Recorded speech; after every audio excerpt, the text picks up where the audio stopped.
How's it going? How's it going, everybody? It is your boy, not just the Thick Gamer. It is me, Reed Matthews, the Thickness.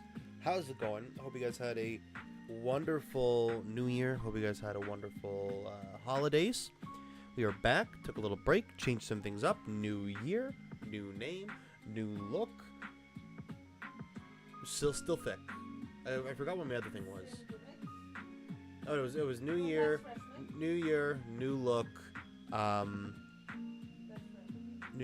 What did I tweet? I don't even. There was a third thing. This is me less wrestly. But I tweeted New Year, new name, new look, new schedule. Still thick. But yes, this is me little less wrestly. We're gonna go. We're just gonna dive into a bunch of stuff I like. Today we're going to be playing more of the Pokemon Scarlet challenge, Gym Leader Challenge. Fun stuff. But there probably is going to be a point, I believe, where I'm going to be just training and grinding, and that's boring. So while that's happening, we're going to be reacting to some things. The new Switch 2 video has been released now. We'll see what the new Switch looks like. And we're going to go over some people's hot picks. Hot takes, thank you. I can't English right now. Without further ado, make sure, live on YouTube, live on TikTok, at ReedMatthews77. Everywhere, baby. I got that name everywhere. Without further ado, let's go over here. Look at that. It's beautiful. We got brand new controller and brand new webcam. If you can see, I got a different aspect ratio. I'm looking pretty nice. You can thank my lovely wife, because she is an esthetician. Follow her on socials, at Beauty Gimmicks. She gave me a wonderful facial, which if you have never had a facial, highly recommend. I literally felt that the rest of my body needed a facial. And that's how rejuvenated I felt. I was like, this is not enough. I needed more. It was so nice. I had a hard time staying awake.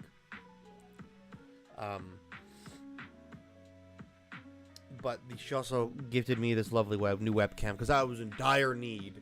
I have the old one here as a representation to what it was. You see that? You see the wires hanging out? Yeah, that's been like that for a long time, and it's barely working. It's surviving, it barely. And of course, I got a new controller gifted from my brother-in-law. So this is my first actual pro controller. I'm very excited. I haven't used it for Pokemon yet. So, where are we at? I think we were just about to challenge the Ice Gym. I don't know what my plan was, so we're just gonna kind of wing it.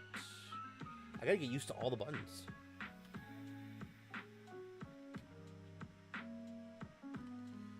Ice Gym, and there's going to be training for the Elite Four. Very nervous about the Elite Four. Level cap 60 will be a huge thing for us.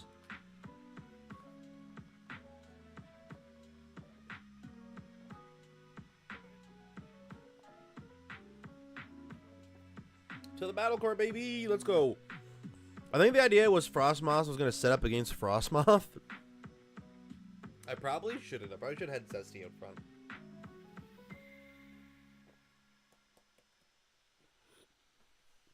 Oh yeah, don't mind me having my little snackies, little after work snacks. And I'm so nasally. Oh man, I've been like rehabbing my knee, and so I was just kind of laying down after I did a bunch of stretching, just to kind of like let the muscles relax. And bro, just all the phlegm just came up to my nose. Ridiculous.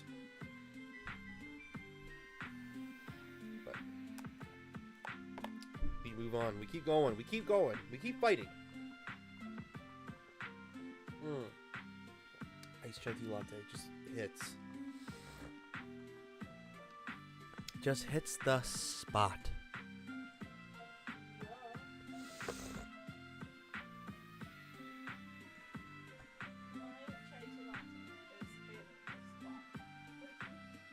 Oh. Took me a second. Yeah. And you're gonna have to go. I'm gonna have to go. Oh man. And of course I got some protein yogurt. With some good stuff in it. Oh, that looks good.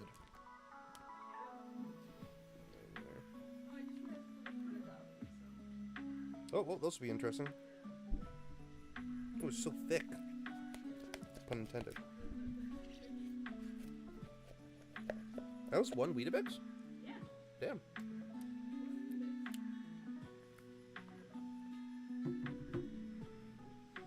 Alright, so Frostmoth's out. What we're gonna do... Not a clue. I honestly don't remember what my plan was. I got Bug Buzz. Snowscape Aurora Veil? No, I can't. That's a dumb idea. I guess I'm just gonna Bug Buzz. Snows a lot, is faster, and hits like a truck! Oh my god. Let's try this.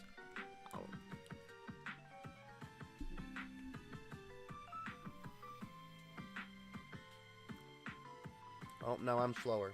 Oh, because Tailwind.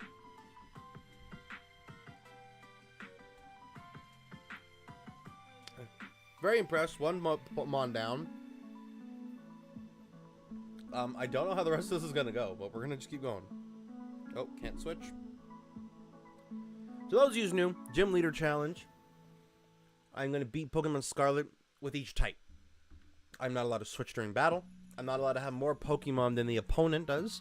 By Gym Leaders. I go by Gym Leader. Until I get to Elite Four, then I go by Champion. The run is done when we beat Nemona, or not Nemona, Kita, because that's when we are claimed to be a Pokemon champion. I just realized YouTube can't hear the game. There you go. YouTube can hear the game now. We're gonna go with Bug Buzz, because that's really all I got. Oh, I lived that? Nice. Damn. He really do be hitting. I think.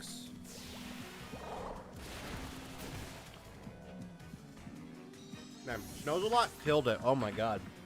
The goat. There goes the Tailwind. Here comes the boy to end it up. End it off. Come on, Zesty. Oh, damn. He faster? I lived.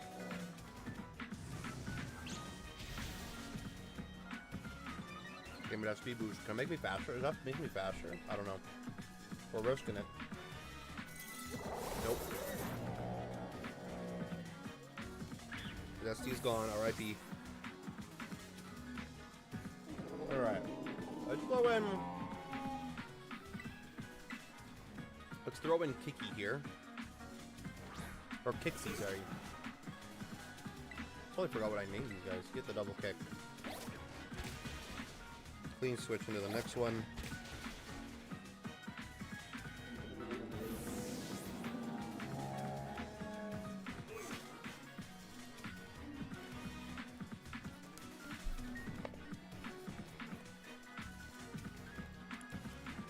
Bear tech, I'm not worried. This is probably who I should have sent out Zesty against.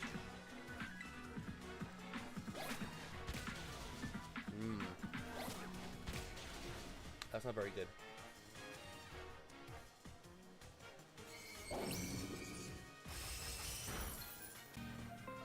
I'll be honest, chat, this is just a test to see what I can do here.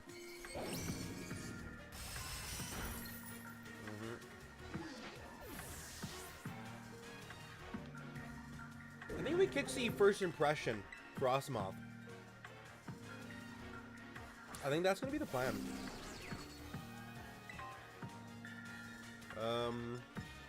Sticky web.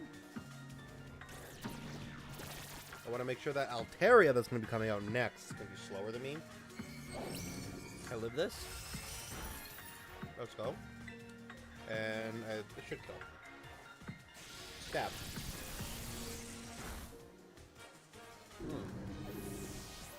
Chat, we might not have to worry about doing another run. We might get through this.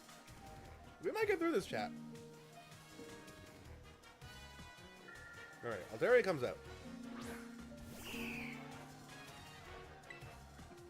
Hit the Thunderbolt.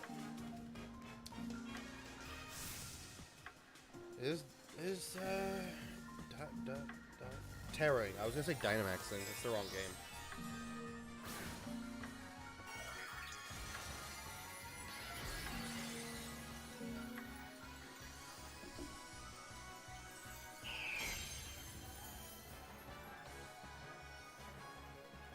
Miss.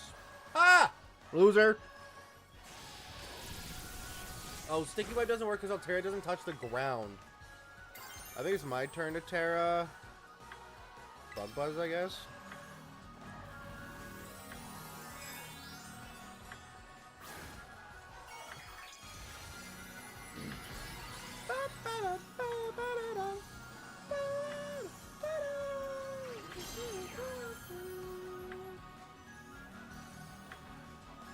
Oh my god, I'm so lucky, chat. Oh, kill. Please kill. Ah! That's great. That is so funny. I literally walk on, beat the Altaria. I walk on, beat Grusha. Zero plan. Zero. I remember going into this fight, I was nervous. I just beat Grusha without having an idea of what I'm doing. This is gonna be a good one. This is a good one, chat. This is a good one. We're gonna get all my Pokemon up to level 60 until it's at Elite Four. We're gonna go breeze right through it. Yep, go ahead. Give it to me, brother.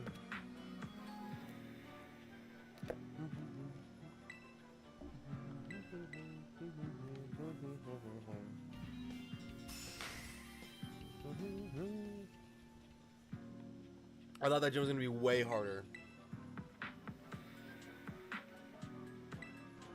Zesty didn't even do anything. This is so funny.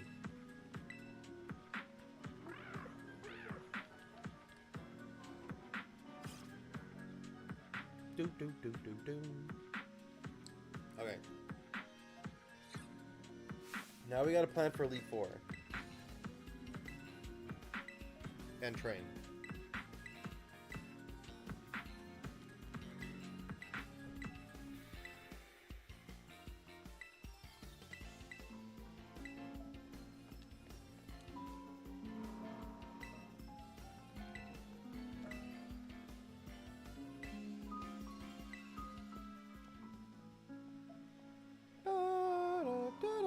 Okay. To the boxes. What am I working with here? Crisscross, of course. Put that boy in there. I think it is L Rock type.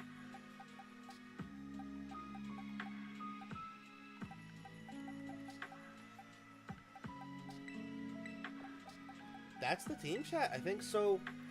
Rika ground covered, like sweeping, 90% sure. If not, snows a lot. Then we have Steel. I mean, Zesty and Kixie. Heracross.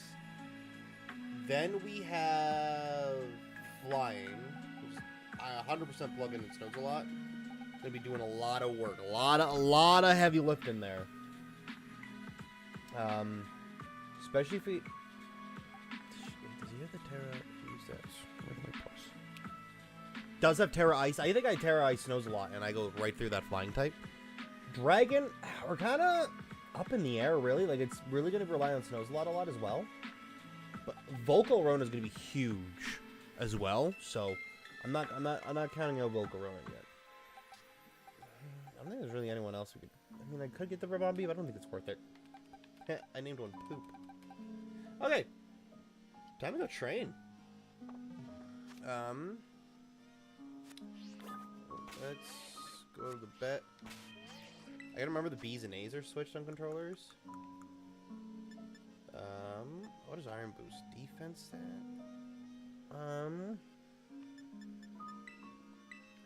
Use it on him. Where's my lucky egg? We're gonna give this... we're gonna give this to him. Yep, we're gonna take that silver powder. We have some decent items. I might get some items. Right now, we're gonna do some grinding. But we're not gonna watch that because that's boring. So let me get set up here on where I'm gonna go grind out here. And then we will go over some hot takes and the new Switch. I won't lie, I have seen a little. I've seen a little bit because it popped up on TikTok.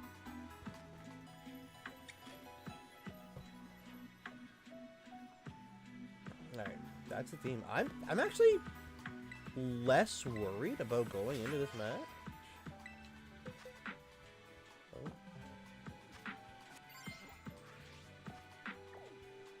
Do I have the place unlocked already? Oh, wrong button.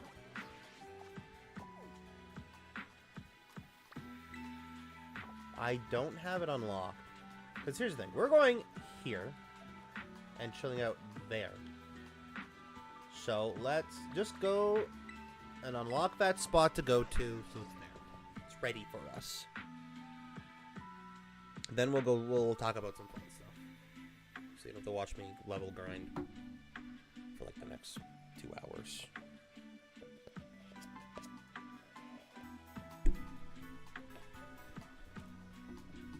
Essentially, the plan is to fight a lot of Tatsugiri.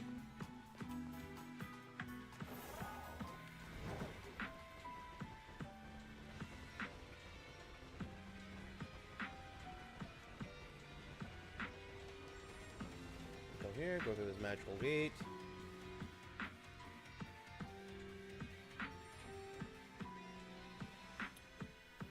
Pop me out on the other side.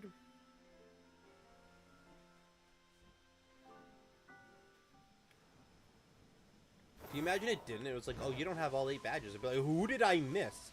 Oh my god, there's way too much movement. You guys gotta calm down. You're also not worth my time. Level 10.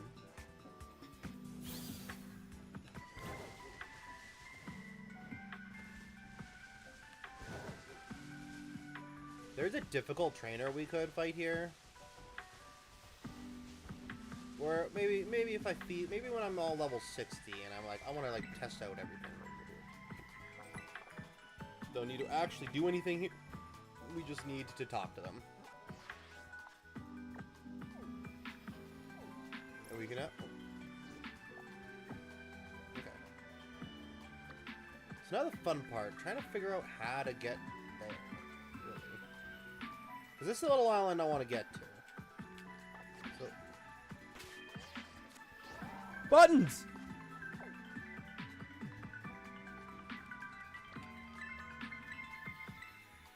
See, I'm used to controllers, the A button being the bottom button, but the A one's on the side. So I keep pushing the B button accidentally. Right. Let me show you my leveling spot. And you let me know if you guys know a better leveling spot. What the? Hi there. I swear you just spawned.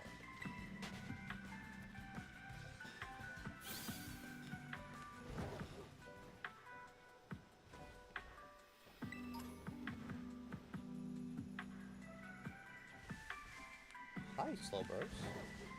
So, the thing is, we are not just going to be, like, sim fighting, because I find, like, that level grind's just so long. I miss whatever that TM was.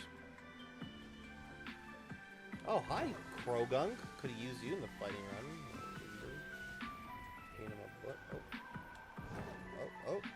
For a second there, I thought I was God. I was like, you can't stop me. Grab whatever that is. What is it? Dondozo? Get away from me. Oh, that's a... He swims? I'm sorry. Avalugg can swim? That's crazy. That's crazy, chat. Grab these. Oh, hi there, dragons. Oh, wait. Dragonair? Probably be a crazy XP for me.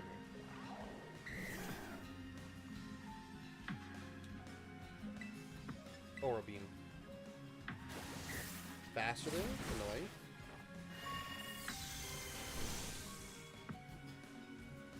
I think I live and I kill it. Yeah. We'll take the safeguard, chat. We'll take the safeguard.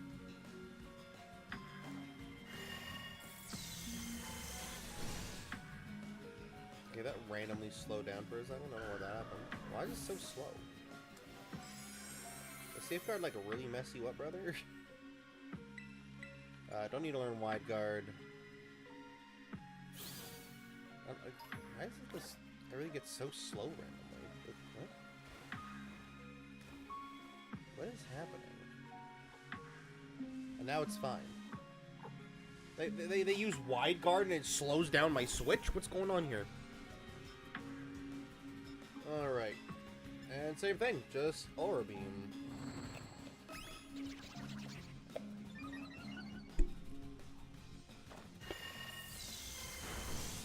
That's not good.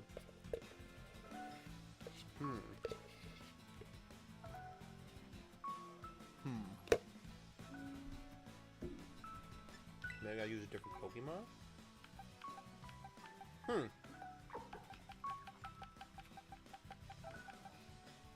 Not what I envisioned, chat. Is Tatsugiri only weak to... Hold up. We're backing up a second here. We can do this another way. Wrong buttons. I was gonna fight all these Tatsugiri, but if I can find the boy that's with Tatsugiri...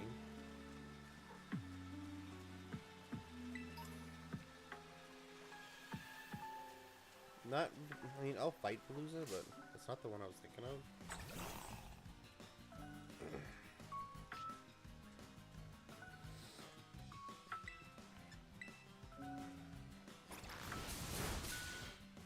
That did a good chunk.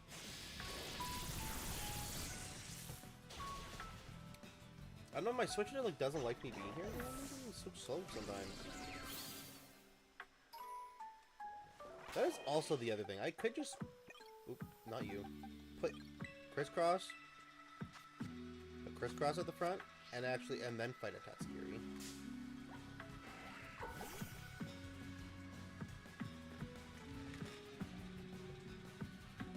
Alright, what do we got here? What do we have? What do we got? Oh, we got a couple of moves. Let's use Mega Horn for stab. Easy.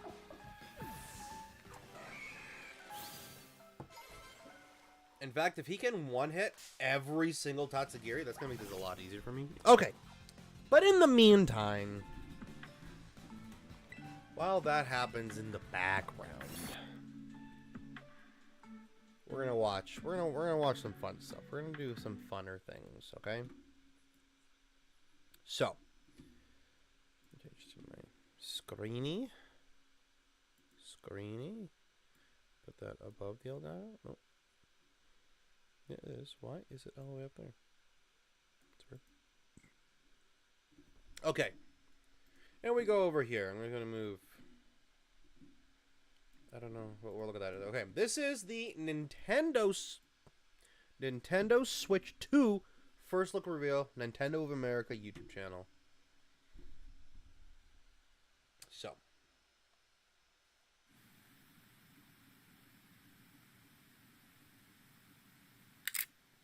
Okay, so it's just like the regular Switch. Okay. Oh, they made it bigger. Okay. A little more rounder. Sleeker. Same charge port. There's the buttons. I don't know what that's for. Oh, yes. Oh, my God. A better kickstand? That's huge. That's it. Actually, oh, you can change the levels of the kickstand. That's cool. Thank you for the likes on TikTok there, TJ. I appreciate that. Oh, more rounded controllers. I don't know how you feel about that. Huh? You can't hear me on TikTok. Oh, the video. Oh, the video's probably way louder than me. Let me see if I can.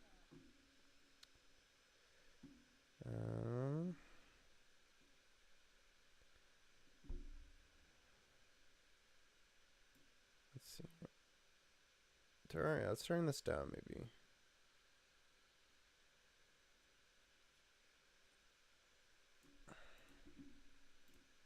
Okay.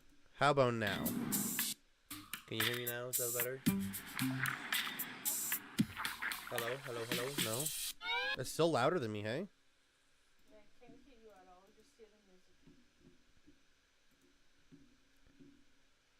Let me turn the microphone. Let me turn. It won't let me turn the microphone up. Why won't it let me turn the microphone up? Primary speaker, default device. What's going on here?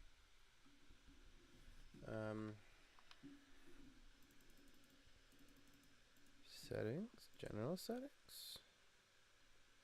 Settings, general audio. I don't know. Oh, here we go. Put that up. Save. No. Okay, cool. Testing don't matter to me. Cool. Okay. General settings. How is this? Is this better now? I'm a lot louder now, right? No. Still not that loud. Huh. Not loud. There's no sound at all. No sound at all. Yeah. Oh, so I just like been not talking to anyone here? What's going on here? Is it on YouTube? No, I hear you on YouTube. Hear me on YouTube, okay.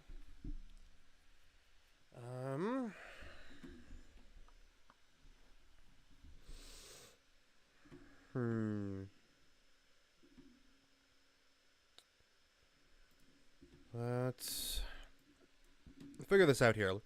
In real time, we're going to figure out why that's not working on TikTok here. Mic, audio, properties. Yep, that's correct. For some reason, TikTok is not picking up the mic. Add.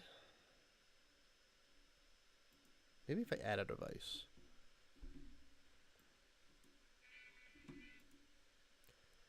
Realtek audio, USB, okay. How is this? Can you add? Oh, add. 1 second. I better add it first. Okay, you can hear me now. Let's see. I saw my volume meter actually move on that one. Am I too loud? Oh, loading. Okay, I hear you now. Am I loud? Too loud?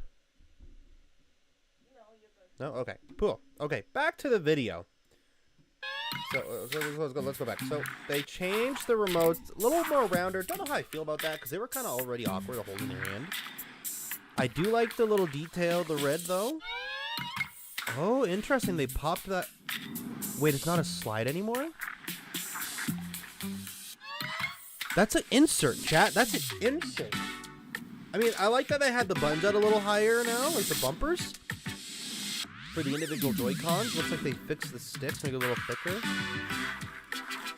But it's no longer the slide and click. It's now the push in and click.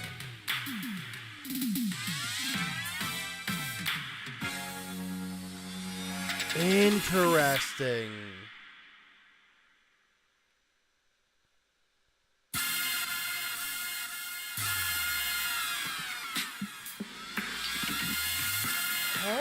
I mean, it looks good. Don't get me wrong. I like the look of it. I think it looks really nice. Ooh, they rounded the corners on the dock. That's nice.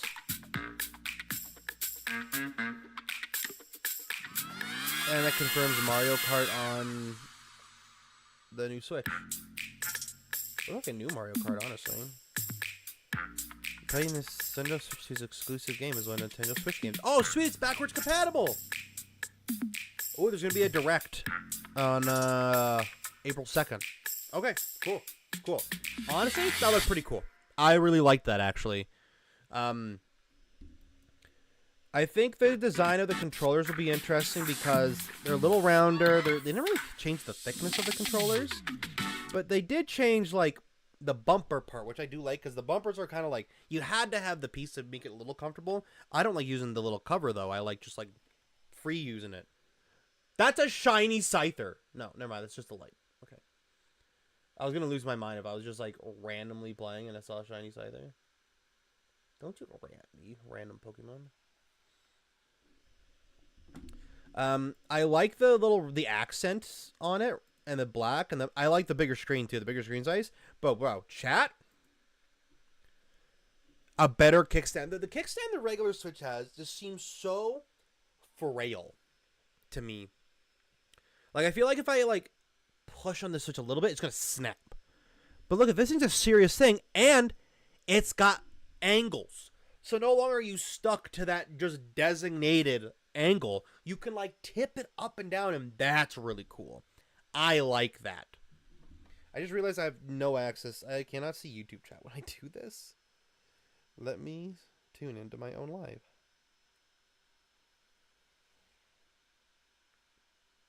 So I can see the chat. Cool. I can see chat now. Super cool though. I'm very excited. I think this is really cool. It's so interesting that they changed it from like the slide in, the controller, to the push in. I think it'd be interesting to see like what kind of issues stem from there, because it's like one giant plug-in, like that's just a plug-in piece, and then you push it in. I guess it also makes me question. Do we see the back of it again? Turn it around, no. Show me the back of the controller. Okay, I did see a button. There is something here. Let's see if I have some good pausing skills. That is something. So it probably does lock in. You have to pull that and then pull it out. Which, honestly, really good. Because I was very concerned that, like, you're going to, like, just accidentally pull it out anytime you, like, actually move your hands. So the fact that it'll lock in place will be super nice. But I will say, overall, like, I do like this animation at the beginning with the regular Switch. And then they pull it apart. And then they break it down into everything that they changed. Bigger screen. Which is huge. Because, like, that's a tiny screen. They make it more round and more streamlined. I don't know if that was really necessary. Everything else here looks the same. That's a plug-in there, charger. They have a plug-in here. That's another USB-C. Does that mean I can plug it in on the top? Or does that mean I can, like, plug things into it? So I'm curious what they're going to add to it, or, like, attachments for it now.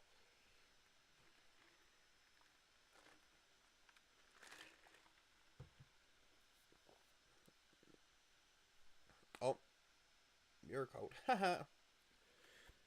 So, honestly, I'm very excited. I think hopefully they'll dive in deep to more about what the other things they're adding to it is, because it looks really cool. I like it. There's a thumbs up for me, and it's backwards compatible. Like, plays both physical and digital Nintendo Switch games. Certain Nintendo Switch games may not be supported on or fully compatible with the Nintendo Switch 2. Details for sure. So that'll probably be like a lot of the motion control ones. Like, you probably can't play like those games like 1-2 Switch and like ARMS properly. Because I'm gonna assume these Joy-Cons are built differently and have different ways they do the motion controls.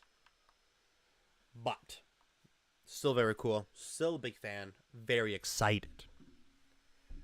That was the only really trailer that I had that I saw. I was like, bro, I gotta talk about this. Oh, we lost some on there. Let's see, who do we have here? We don't want to give the spotlight to. Let's do Snows a lot. So that was very exciting. So I wanted to go over that today because I thought that was cool. The Nintendo Switch 2 is finally coming out. We're finally getting some info on it. Now,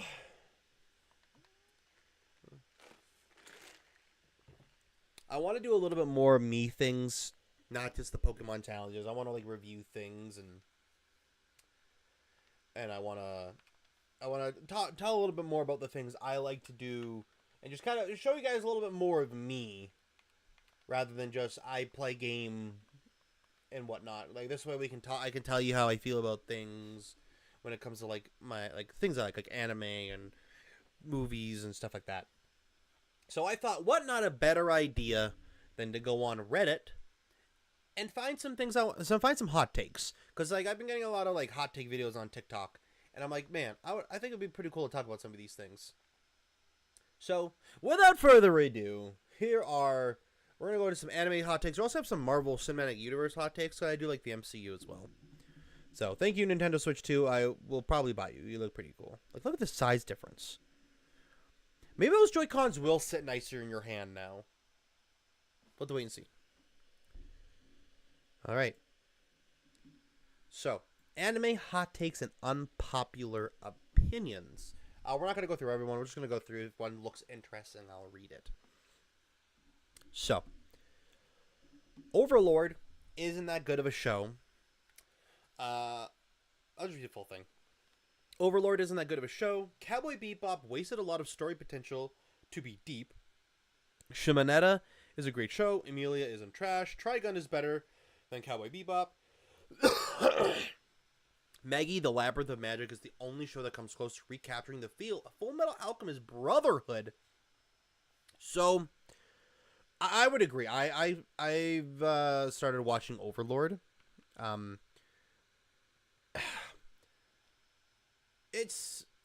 I feel like it has potential because it's doing a very good job at like showing you the world and the world building itself. But like, I just can't get behind the cast of characters. And maybe it's because they're very extreme versions of personalities. But I just like can't really get behind any of them. I just don't care. I think like, who's my favorite character? Like I like Ainz, the main character. I like a lot of the side characters right now, the people who aren't like a part of his team and whatnot. There's one team member I like. I'm trying to remember his name. Let's go over here. Overlord. Minion?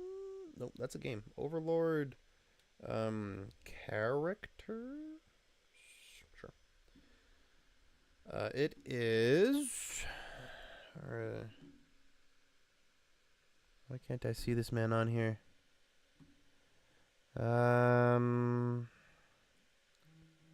Like I like characters like Gazef. Gazef was really cool. Where is he?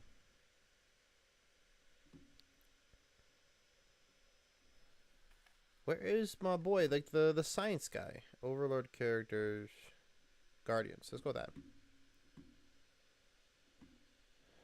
This guy right here. What's his name? Demiurge. This man's just consistently like trying to big brain his way through everything and trying to be like trying to impress Ainz. But he actually is smarter than Ainz, and Ainz just kind of goes with it, and it just always blows his mind. He'd be like, "Oh, Lord Ainz just wanted you to think this." Like he doesn't actually mean that at all. And then he'd be like in his own like dialogue, he'll be like, actually I just like winged it and that just ended up happening." And then on the outside he'd be like, "That is correct, Demiurge. Smart as always." Oh, who's learning fly? You don't need to learn fly. But it's like I really don't care about anyone else. I can't like get behind them and like support whatever they're doing. So I agree with that take. It isn't a good show. Does have the potential to be a good show. I have not watched Cowboy Bebop. This is probably going to be a hot take. I dropped Cowboy Bebop after 3 episodes. Oh, I am low in connection. Why am I low in connection here? What's going on? Oh, we're back. We're back. Okay, that was weird. Just a little touchback on what just happened in the last couple minutes. Overlord is not a good show. It has the potential to be a good show. They just have to really change up the character personalities. Cowboy Bebop. I have not watched it. Cowboy Bebop, I have dropped it after... I want to say it was 3 episodes. I want to say it was 3. I don't think I gave him more than 3. And maybe that's wrong by me. Maybe that's wrong by me. Maybe I should give it some more. But it's not going to happen right now. Because it's like, I don't know. It's like, I was just like bored watching it. And it was supposed to be like this cool, like, outlaws doing what they want, making money, and like, I don't know. It just wasn't for me. Just like the pace of it was just like weird in the first 3 episodes. And like, granted, I will say I dropped Overlord originally like an episode and a half in. And then I was like, I just see all these like videos on TikTok of these really cool moments of later on in the show. And so I'm like, okay, I gotta keep watching. So maybe if I saw more cool moments of Cowboy Bebop later on, I'd feel entitled to want to keep watching. So, that's that. Enticed, not entitled. Enticed, thank you. Enticed to watch more. No clue who Shimonetta or Emilia is. I never watched Trigun. This one is interesting. Magi, The Labyrinth of Magic is the only show that comes close to recapturing the feel of Fullmetal's Brotherhood. I would love to see... Does anyone actually comment on that?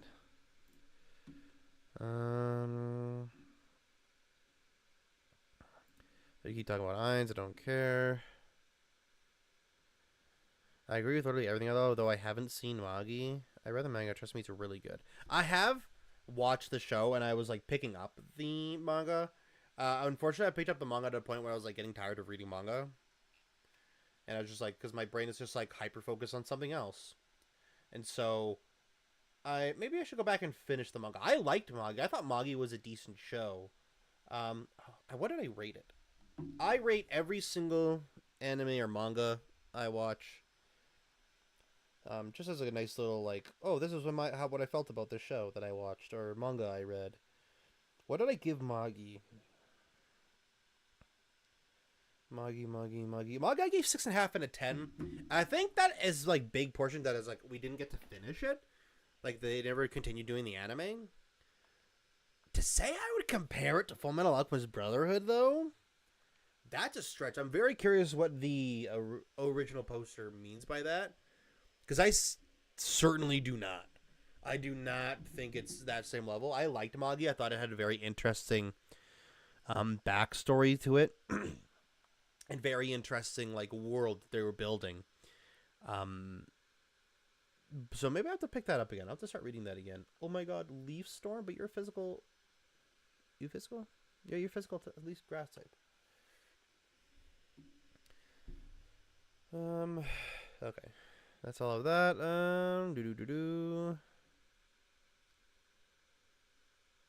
Let's see. Okay. I have no clue what any of that is. Don't know.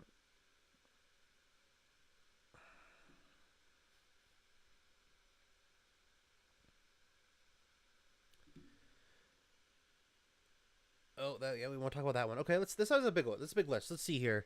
Do I know anything he's here? Got Sword, no. Little Busters, no. Never seen Violet Evergarden. Too many anime substitute tragic events for compelling character narrative, and almost none of them incorporate a tragic backstory well. I'm curious to see what. I guess, man, let me think. Like, what is there a character I think that like tragic thing happens to them, but I don't think it's like a. They don't carry it well. Not that I can really think of at the top of my head.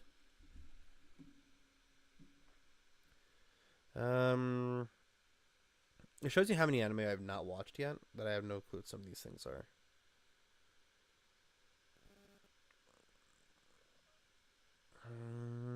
I think we might be done with this one because I can't find anything else that I know. Surely shows I need to watch more anime. Oh, okay. Whoa. Code Geass is awful, and liking / recommending a show purely based on the strength of one or two moments is a stupid idea.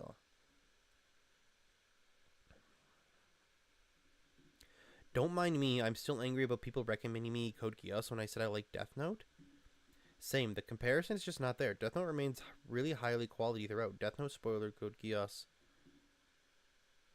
Death Note spoilers? Okay, Code Geass all over the place.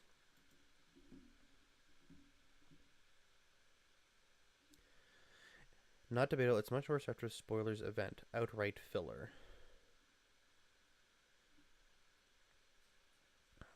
Outright bad. This is so interesting to me. Entertaining mess at least.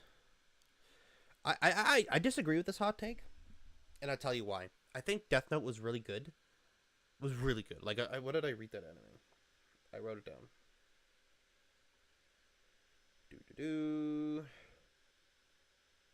Death Note I gave 8.5 out of 10. And honestly, it's a lot of it comes from, I think it's like the first like 25 episodes are very good.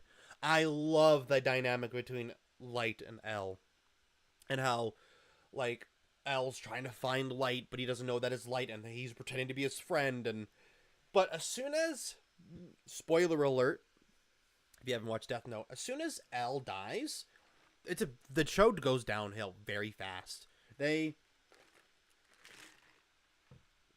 spent all this time making Light look so good and making L look so good, and when they kill off L, it should have been that moment like, oh, Light wins, like he's forever going to be the guy who takes over the world, has this big regime, whatnot. It's like a happy not happy ending, because like he's just going to kill whoever he wants. And then they introduced, I don't even remember the character's name, because I literally did not care. Because it was literally just like, oh, we shouldn't have killed L. We should have had L1. Insert L copycat. But, like, not as good. So I just, like, I can't get behind it. So I disagree with it, because I think Code Geass and Death Note are... I think it's a good thing to recommend Code Geass to people who watch Death Note, and vice versa, because they're both a lot of like, what's the word I'm looking for? Like they're anime that make you really think, and they're anime that really like test you on like just like what you're thinking of. I can't think of the word that I actually want to use for it. Death Note, you're always waiting for like, oh, what's Light gonna do to like not get caught by L this time, and how is L gonna do to find Light? And you're watching this battle of minds go back and forth, and the same thing happens in Code Geass with Lelouch and his father. It's what is Lelouch gonna do to beat his father, and you're seeing Lelouch's family try and figure out what they can do to beat Lelouch. So I think that aspect is why I think people compare it, because it's very much a battle of the minds, and you're watching this. Code Geass is a lot more, of course, action-y, because like there's the robot fights and whatnot. But like you're watching you're watching them strategize and plan, and they tackle a lot of real world events and real world things that are happening. that Death Note doesn't necessarily cover. So that's also something you'd have to be okay with learning, or be okay with not ingesting, but watching. So I disagree though. I do think Death Note is not as good as Code Geass, because Code Geass gave it a 9.5 out of 10. I almost thought it was perfect. But so that's that. I'll leave it at that for now. Maybe we'll get into my list one day. I'm gonna close that.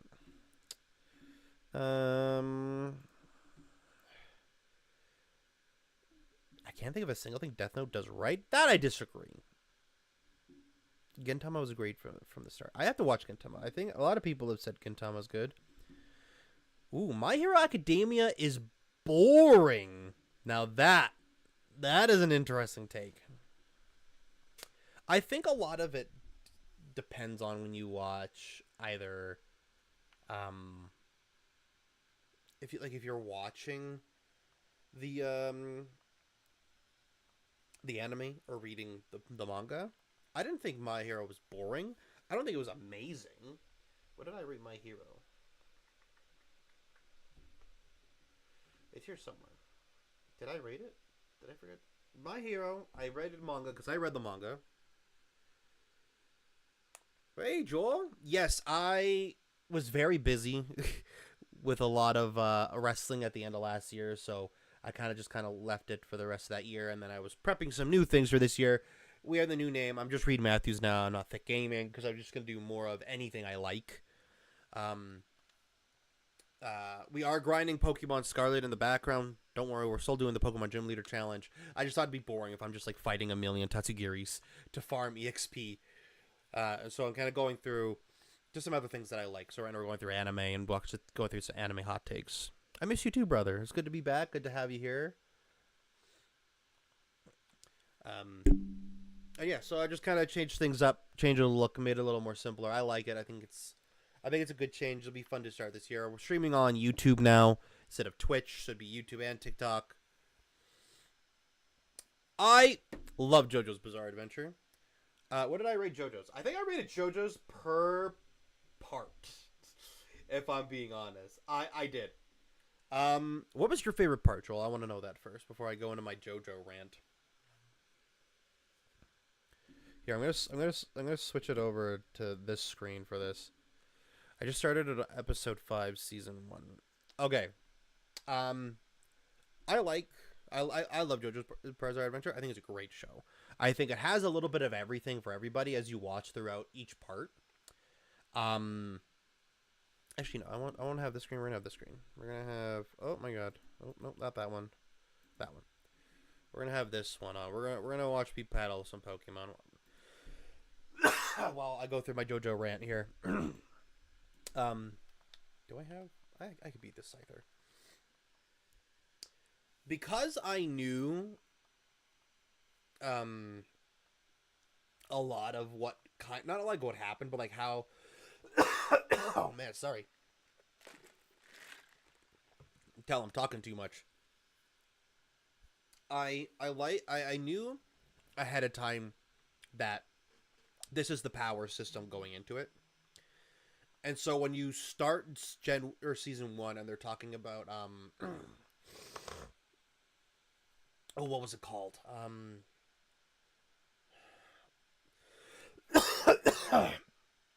What is the light that they use to kill the vampires? I forget what it's called.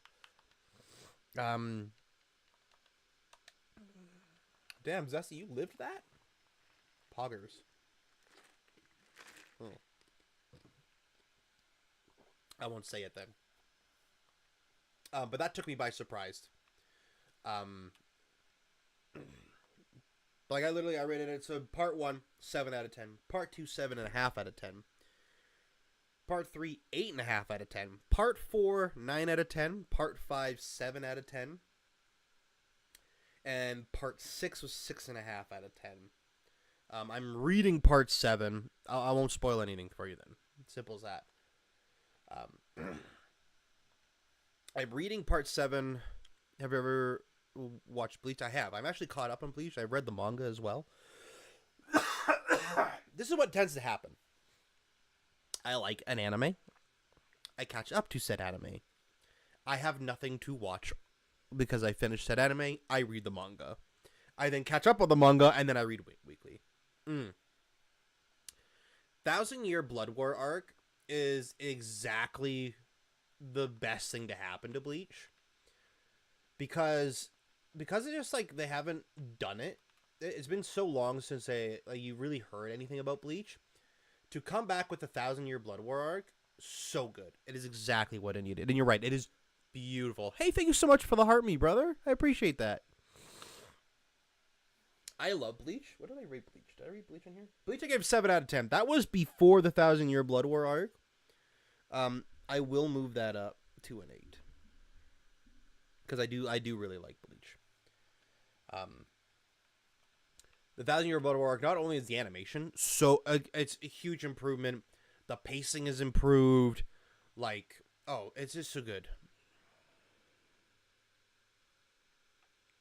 There are some things I don't like about early Bleach, and there's some things I don't like about late Bleach. Have you read the manga? I don't want to spoil anything. If you haven't, that's why I'm asking.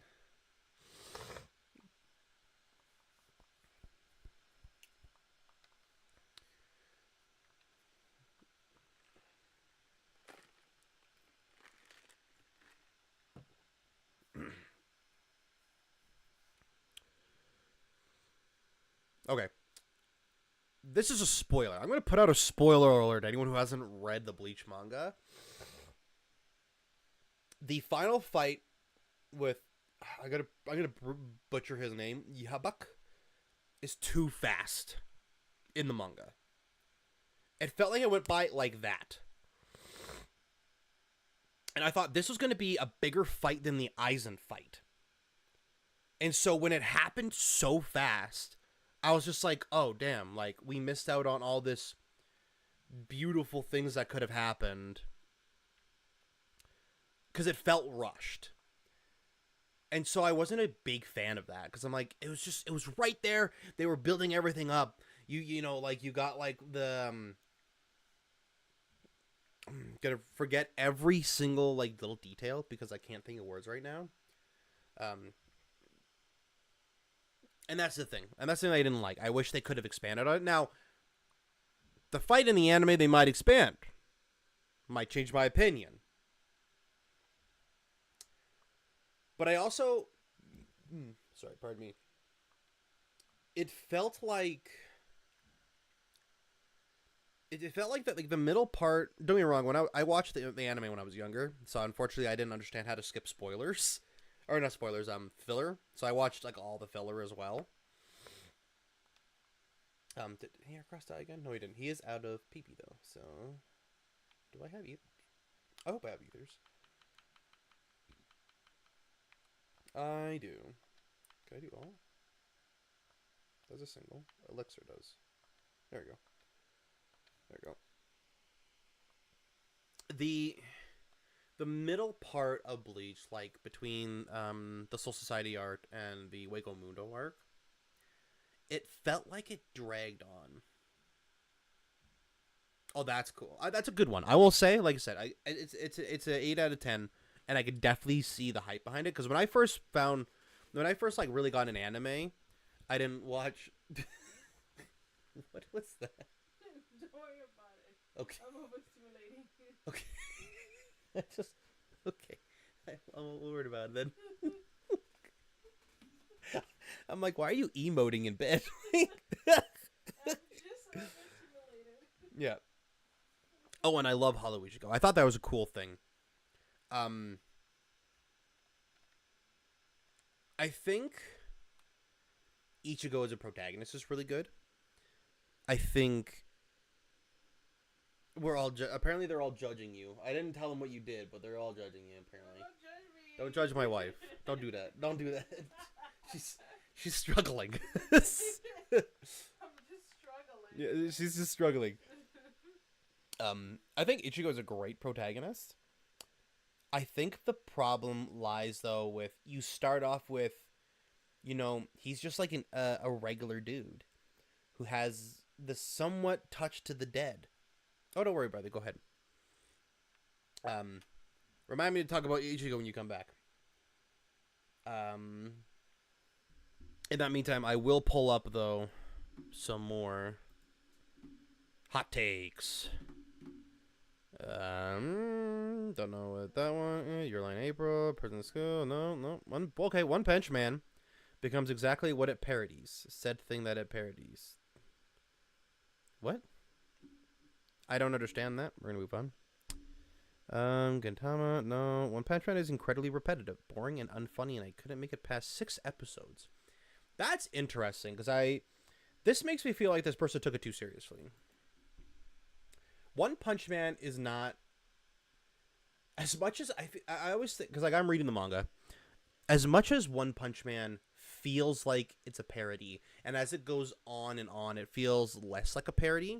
That's when you're falling into the line of you're missing the point of the show. No matter what they do, because it's a formula, right? This guy literally beats everybody in one punch. Villain comes in, he beats him in one punch. This guy comes in, beats him in one punch. So what they have to end up doing is build up these bad guys to make them look like they stand a chance. So I think you need to take. I think if you're watching One Punch Man, you need to think of it as a slice of life, not like a battle anime. Oh, man, just so dry and phlegmy.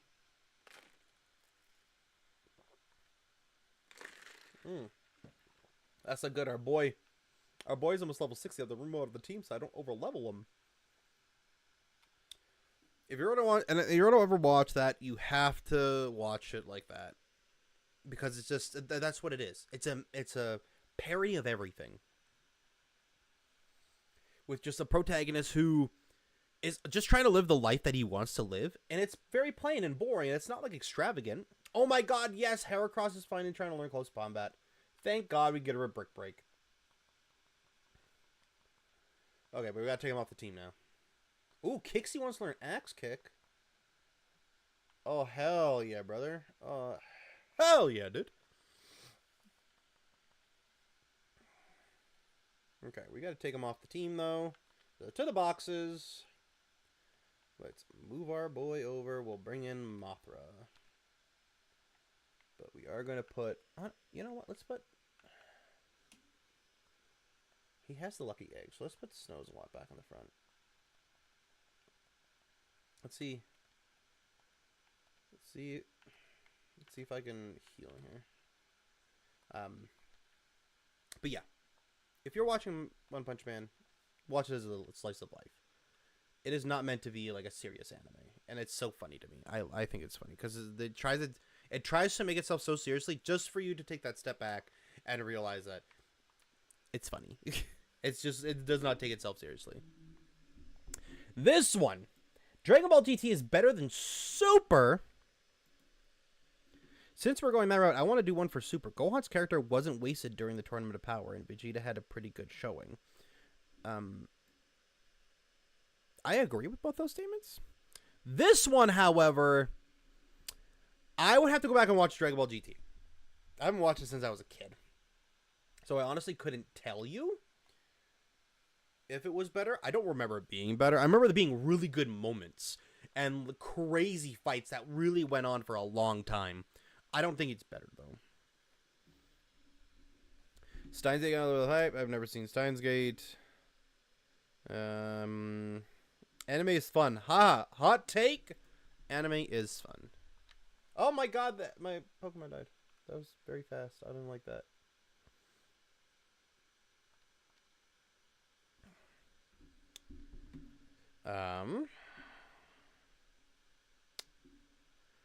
I think that's going to be it here for this Reddit thread. We have some more, so don't worry. We go into one of... this is my favorite anime. One of my... Tied for my favorite manga, One Piece. I'm a big One Piece person. I understand why people don't like it. I know it's kind of not for everybody, but I love One Piece. So...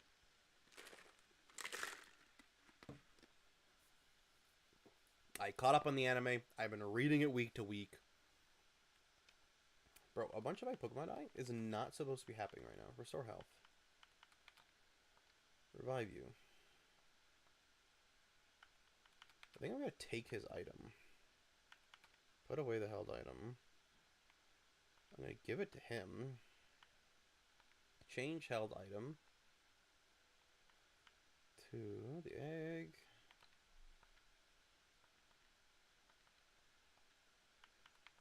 And we're going to make Kixie the leader to fight people. So yeah, One Piece favorite of all time. It is the GOAT in my opinion.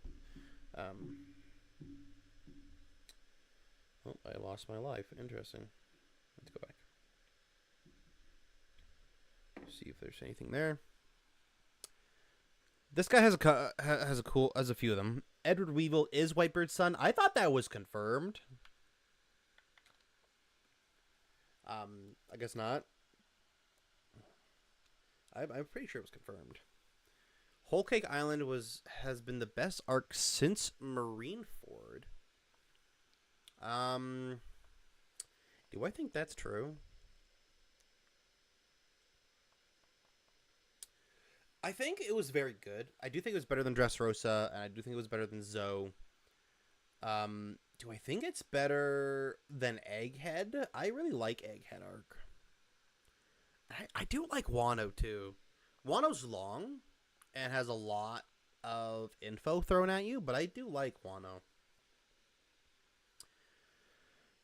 Okay, Eam is a woman. That, honestly, I didn't know that was a hot take. I thought Eam was a woman. I feel like they gave Eam more, like, it's weird because, like, Eam's a shadow. But just something about the energy that Eam gives off that I'm like, oh, that Eam's a female character for some reason. I don't know why.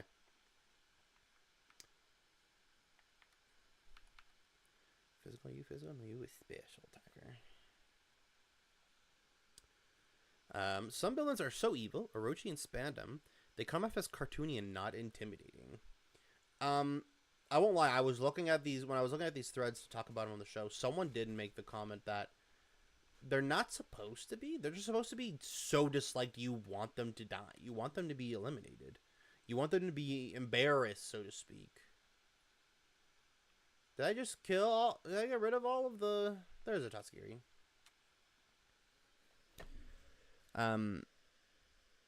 So I feel like that person just kind of thinks... Because, like, here's the thing. Orochi's not the threat. It's Kaido. Kaido's the intimidating one. So I think they think that's just what they think about how villains should be in the shows. I love and respect Oda to death, but the fact that Brooke Robin haven't discussed Big Mom's poneglyph yet seems to be a bit like lazy writing. I mean,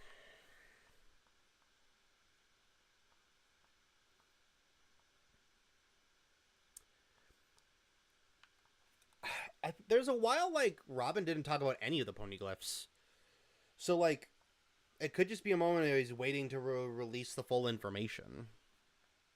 At least that's my interpretation. Choppy and Nami are the most underrated of the Straw Hats. I don't know what you mean by underrated. Chopper's my boy. Chopper's my favorite Straw Hat. I love myself my Tony Chopper. To say that he's underrated, I would say is probably true. He had a crazy moment in Wano when he found the cure for like everyone's like freezing ogre disease. Sorry. Which was cool. I loved that moment.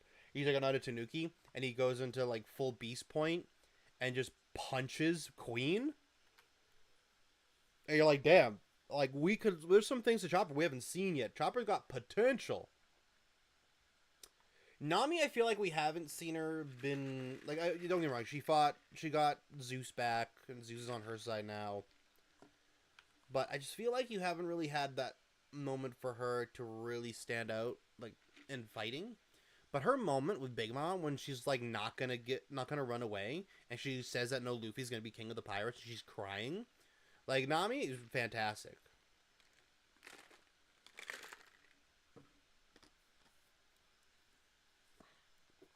Especially when you remember like she came from nothing, like she had nothing. She didn't trust nobody other than herself and like her family. And she's learned to like trust and love these other people and bring them in and call them family. So, Lonnie's dope. Person gets irritated when we talk about that person or that place. Um, that honestly could just be a translation thing. I'm not gonna dive too deep into that one.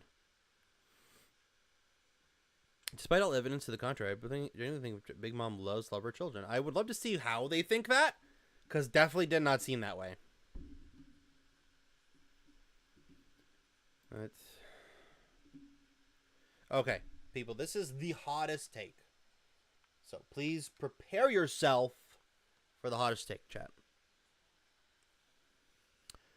Water 7 and a Slobby Saga was actually, if read week to week, would feel far worse than Whole Cake Island and Wano. The ability to binge watch something completely changes the dwell on the slow pacing and uninteresting plot points we just read on. There were incredibly slow parts in that saga. The build up to the CP9 identity reveal, Luffy and Zoro stuck on buildings, the sea train with Sanji. If read week to week, it would definitely drag out too much. The earlier parts of Water 7 before Usopp fight, during Robin's disappearance, the entire crew pushing through the Enies Lobby for 20 plus episodes, and the Tower of Justice with its fodder character, the list goes on. This does not bring down the epicness of Enies Lobby because it's one of my favorites, but let's not push down the modern arcs and post time skip in general for their pacing, lack of detail, etc., because there is a lot more refined and better writing than earlier arcs. I mean, here's the thing. I think a lot of people do give a lot of those arcs credits and don't realize that we are like waiting week to week, for chapters for the latest arcs and waiting months on end for new episodes for the anime. So I do agree with this person. I don't know if that's a really hot take, but I do agree with that person. Let's see. I saw that saying that Conqueror's hockey is not genetic. I don't remember ever saying it was genetic.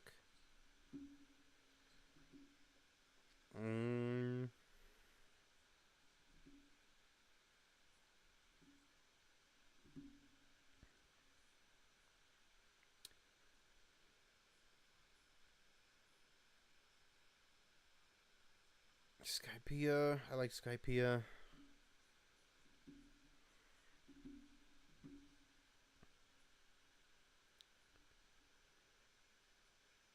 What? Okay. Okay. Whole Cake Island is my favorite arc so far, unless you count Water 7 in Lobby. Zoa's top 5 arc. I really hope Kizaru, Inaru's Devil Fruits have a huge drawback because they are comically overpowered. Oda needs to start focusing on the Straw Hat character's development more post-time skip. Syrup Village is a great arc. There is no outright bad arcs in One Piece with the expectation of exception of Punk Hazard. Blackbeard or Akainu won't be the final villain. Carrot's character is bland and useless. Unless she gets more development, it kind of sucks for her to join. Akainu is Leonko level. I always felt the Kizaru and I forget the new guy now, or I forget the captains. I think they are. It's the wrong Pokemon I have in front. We're gonna let it go. We're gonna let it slide. We're gonna let it die. So I believe that. I do believe Akaino's Yonko level because I believe all of those captains are. I believe they're all serious threats. Hence why, them being involved in fights is, a serious deal. Right? You look at, Rayleigh challenging, Kizaru. Right? And, Archipelago.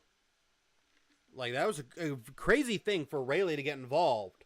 And Rayleigh is, number 2 to one of the King of the Pirates. So, if Kizaru and him are going back and forth, then, of course, they're Yonko level. Yeah. They're not looking good right now. Over here. I never cared about Carrot. I won't lie. I never cared about Carrot. I would say there's definitely arcs that don't add as much that maybe people aren't a big fan of. Oh, we got hail. Let's go to the bag here.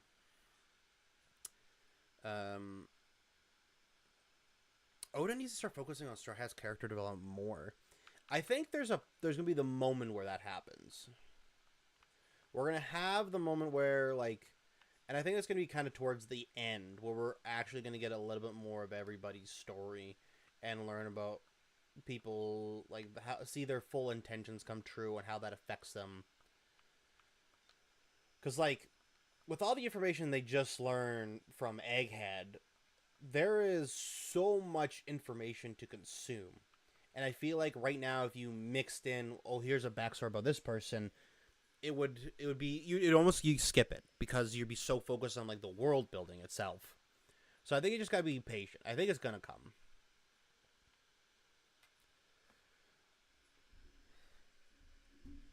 Devil Fruits are gonna get comic overpowered. It's power scaling. That's just how it is. Alabasta is the best arc, period. I actually don't agree with that. Foxy was great. I like post time skip Robin much more than pre time skip. She's probably my favorite Straw Hat right now. I can see why. Luffy versus Lucci isn't a top 3 flight. What would I say the top 3 flights there would be? I feel like Luffy Lucci is one. It's really good. East Blue's top 5 arc only because of Arlong Park. Unlike in pre-time skip, Luffy does not sabotage his crew with dumb mistakes in the post-time skip because he learned. The development of a character, the boy learned how to not do his stupid ways. Initsama's Luffy's mom, Dragon's lover. Dragon wants to overtake the world government to free her and her bondage. I don't know about that because Eam does not seem like she's trapped unless there's a power she's holding that's making her trapped. Which would be interesting.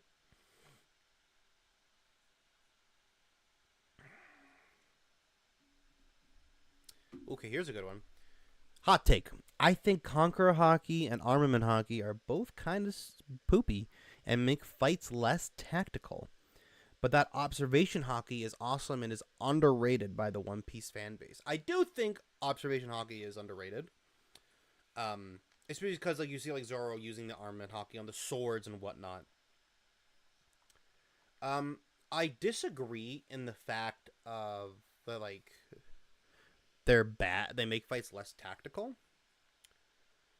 Conqueror's Hockey, as we were discovered more and more, really became this almost level.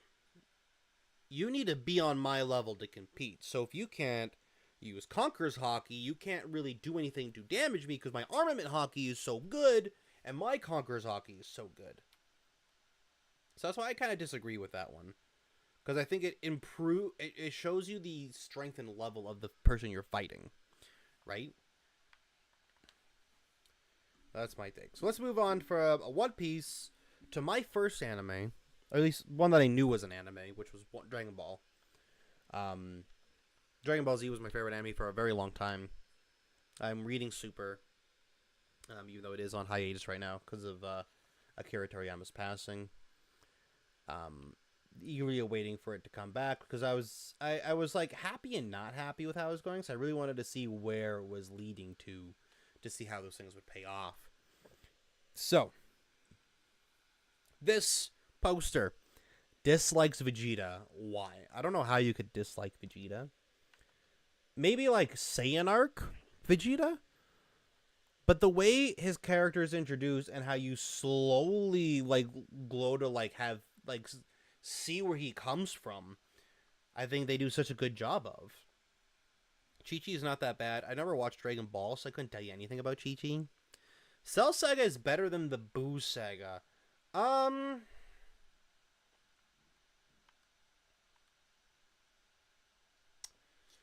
That is a good question. Is the Cell Saga better than the Boo Saga? I love the Boo Saga. I love Kid Boo, which will go into his next one, and I'll go a little rant on that one. Oh, do I live that? Oh, I do not. I might have to run away.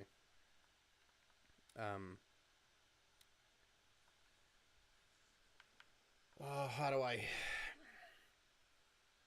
think the Cell Saga fell into the line of it was supposed to be the passing of the torch.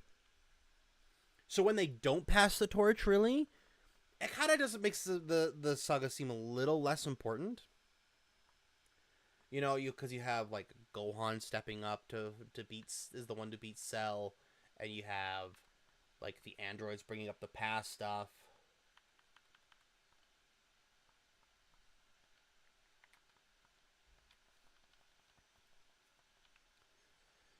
I think when you go into the Buu saga and a lot of that stuff is taken back, it doesn't, it makes the saga feel less important. There is way too many slow bros here. Wrong button.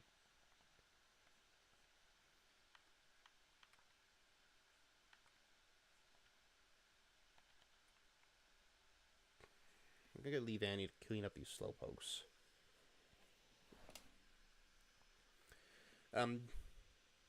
But I love the Buu saga. The Buu saga showed you the extent of what evil is, and we haven't really experienced that since Frieza. Because, like, let's face it, Cell was an amalgamation of revenge. Technically, he wasn't, like, inherently evil. He, like, I guess, like, he wasn't made evil, but he was really made to beat Goku. That was, like, his whole thing. Right? He was there to be the ultimate one to defeat all of these people. All of the Saiyans. Let me go some more.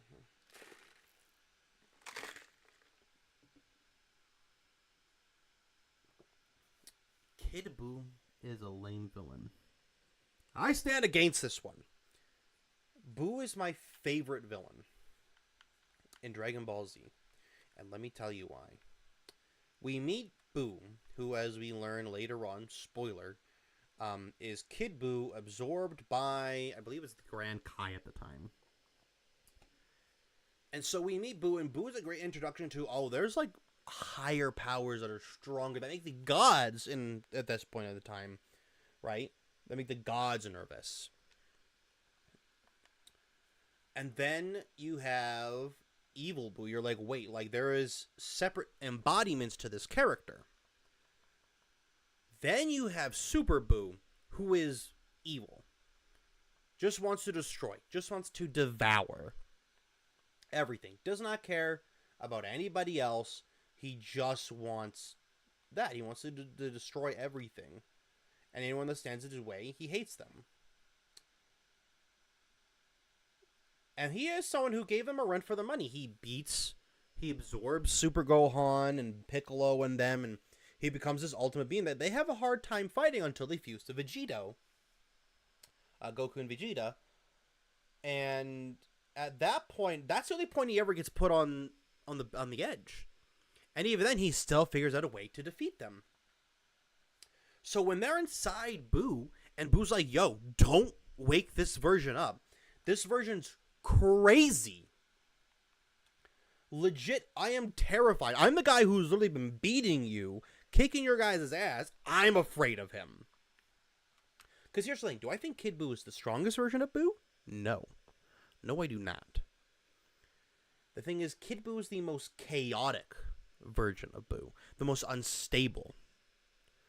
Where they could figure out, you know, the fighting style of, say, Super Buu. Or regular Buu. Or I guess Fat Buu is what they called him. It was 100 times harder to understand Kid Buu. Because he was just so crazy. He did anything. And it wasn't until that point that we were like, oh, whoa, we are in trouble. And it took the entire power of the universe to stop Kid Buu. So, Kid Buu is not a lame villain. Kid Buu is just not the villain that they wanted. There's nothing good about Kid Buu. There's nothing redeemable about Kid Buu. Kid Buu doesn't have, like, a tragic backstory that makes you be like, man, I feel for Kid Buu. No, Kid Buu literally is evil Buu with no conscience, no inner monologue, just pure rage and chaos.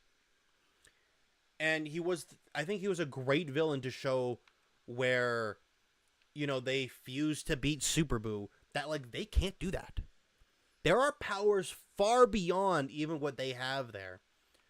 And if you don't understand them, if you don't understand your opponent, you're done for. You can't do it. So that's why I love Kid Boo. I think he was a fantastic villain. I love Kid Boo. Kid Boo stand all the way. The out of the universe information that Toriyama gives, I don't like it. Blatantly contradicts what appears in the material. Don't understand what that means. Move on.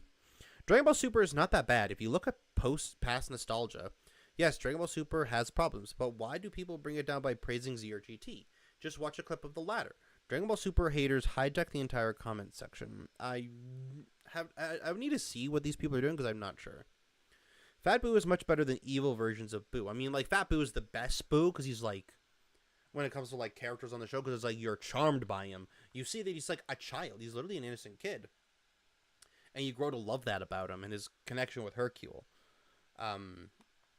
Evil-wise, no. Like I said, I love Kid Boo. Kid Boo is my favorite evil version of Boo.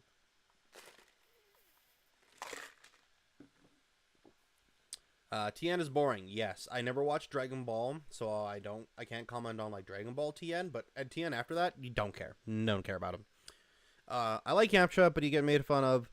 It is funny because it brings a more interesting dynamic. Yamcha is like the fun character. He's the comic relief. So I could see that.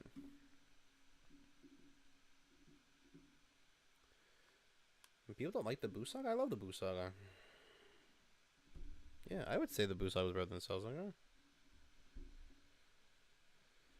Cell Saga is better than Boo Saga. The out-of-universe information I don't like it. Blatantly contradicts it.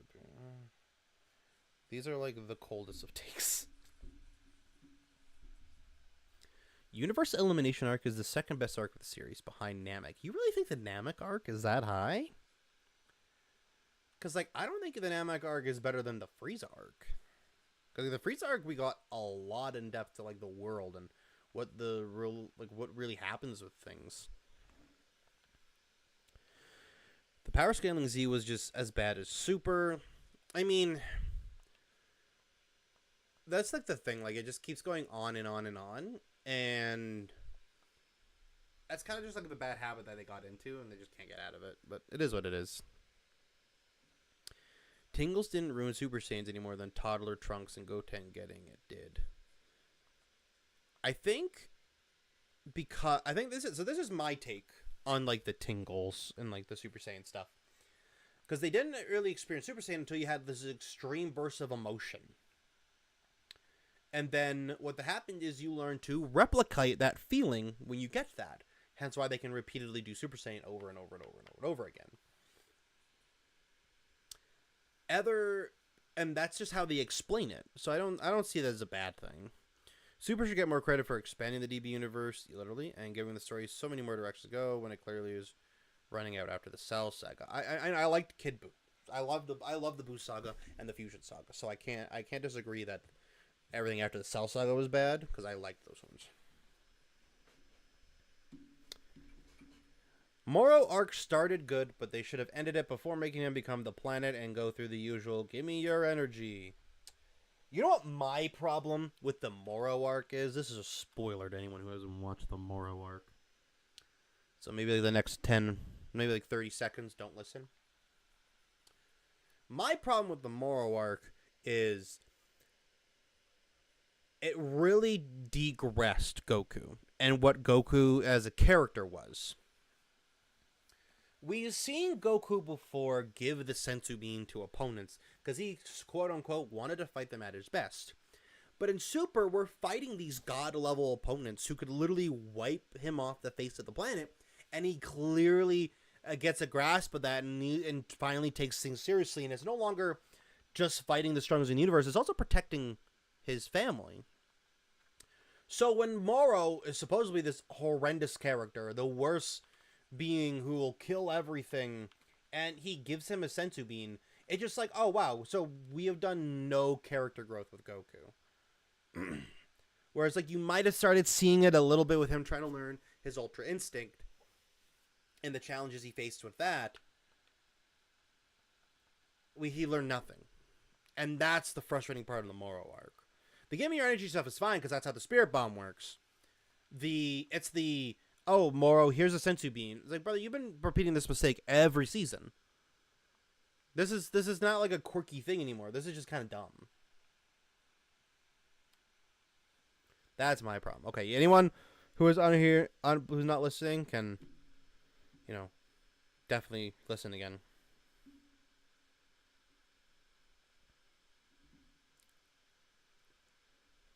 And people breaking down that his hot takes aren't even hot takes is weird to me. Some more anime hot takes. Okay. If Luffy had a power level of 100, then I think Zoro would be 35, Sanji 32, Jinbei 33, Robin 6, Usopp 3, Nami 5, Brook 8, Frankie 8, and Chopper 0? Bro, that is bad. You think Zoro's that far down? You think Sanji's that far down? You think Jinbei is that far down? I think if Luffy's 100, like Zoro's 80. I think Sanji's like close to 80, and same with Jinbei. Robin being a 6 totally under. I think Robin is probably more closer to a 20, just because like we've really only seen her fight the one time, and she did really good. Usopp being a 3, I think Usopp and Robin could be the same level because Robin's just showing us her ability to fight, whereas Usopp has been fighting, but he's still scared of everything. Nami 5. I feel like Nami would be a little higher, like a 10. Brook 8. Brook's a 30. Brook can actually fight. Same with Frankie. And then Chopper 0, totally fine. Chopper, without any points, is not a fighter. He's a doctor for a reason. One Piece is the best old-gen anime, not a hot take. My Hero Academia is the best new-gen anime. I don't think that's necessarily a hot take. I disagree. If I had to say what was the best new-gen,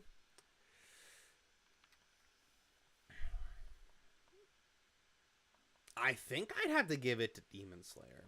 And this is why. I think Demon Slayer was a very big turning point for anime and manga at this time. Not saying My Hero wasn't, or like JJK wasn't. But I think it was a very big turning point to bring more people into anime. And so, I think Demon Slayer is the better one. And I also think Demon Slayer is better than My Hero Academia. We'll get into that another time. So that's my take on that one. JJK Season 1 is overrated. 4. Tanjiro is the worst MC. Oh, okay. So 3. JJK Season 1 overrated. Never watched the anime. I've only read the manga, so I will no comment on that. Tanjiro is the worst MC. Don't know why you would say that. Tanjiro is a very good example of, like, is this just another... I mean, like, in a sense, he's like another Naruto. He's, like, sticking to his guns. He has a goal in mind. He's trying to free his family. You know, he's trying to find whatever light he can to hold on to because he lives in a very depressed... If you think about it, Demon Slayer is very depressing. So I would disagree saying the worst MC. Bleach has the worst power system in the big 3. I don't really understand the Bleach power system, so I won't comment. Naruto is the worst out of the big 3.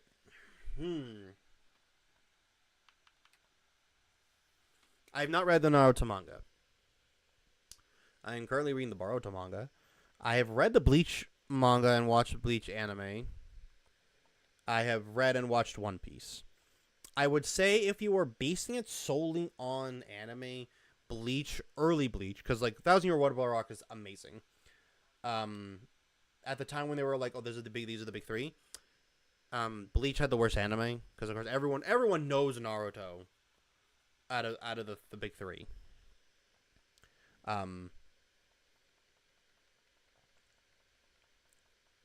So I would say Bleach would be the worst out of the big 3. If I'm basing it from when they were considered the big 3. Nowadays, yeah, Naruto is the worst. Just like, especially what they're doing with Boruto, which is like, in my opinion, not doing great work to the Naruto like universe. And and to what they've done to finishing Bleach, way better. So let's see here. Tanjiro doesn't deserve the pride he gets for defeating the upper ranks.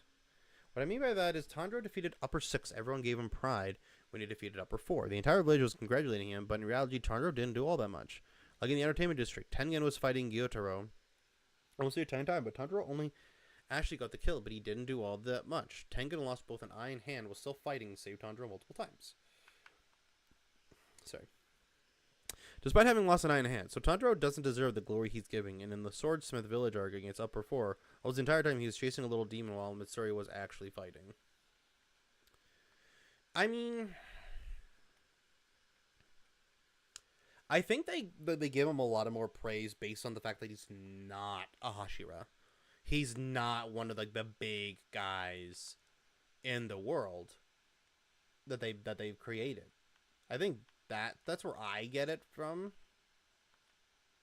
But I definitely see like what this person's saying. Like he technically didn't like get the final. He didn't like do the work. He just got the final kill, right? So Mugen Train was the worst arc, and Demon Slayer.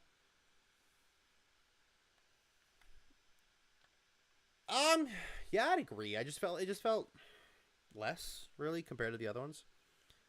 Attack on Titan is perfectly rated. I don't know what the rate is for AOT, and JJK season 1 is overrated. Never watched season 1, so.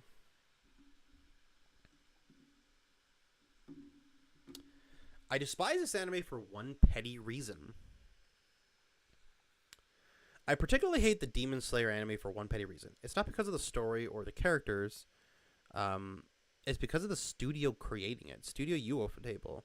It's not that UFO Table is bad or anything. It's just one of my favorite anime studios. The petty reason why I despise Demon Slayer is because it turned away the studio's focus on the Fate franchise.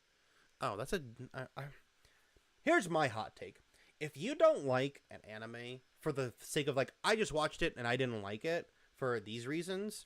If you didn't like an anime because it took away from another anime, I think that's a dumb reason. Just like the reason people are like, oh, One Piece is too long.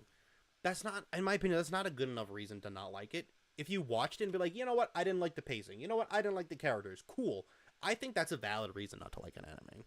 Not liking an anime for a reason that is not I watched it and didn't like it for a reason A or B or C is a bad reason. Like you said, I watched Cowboy Bebop. I watched 3 episodes. Maybe I should give it more.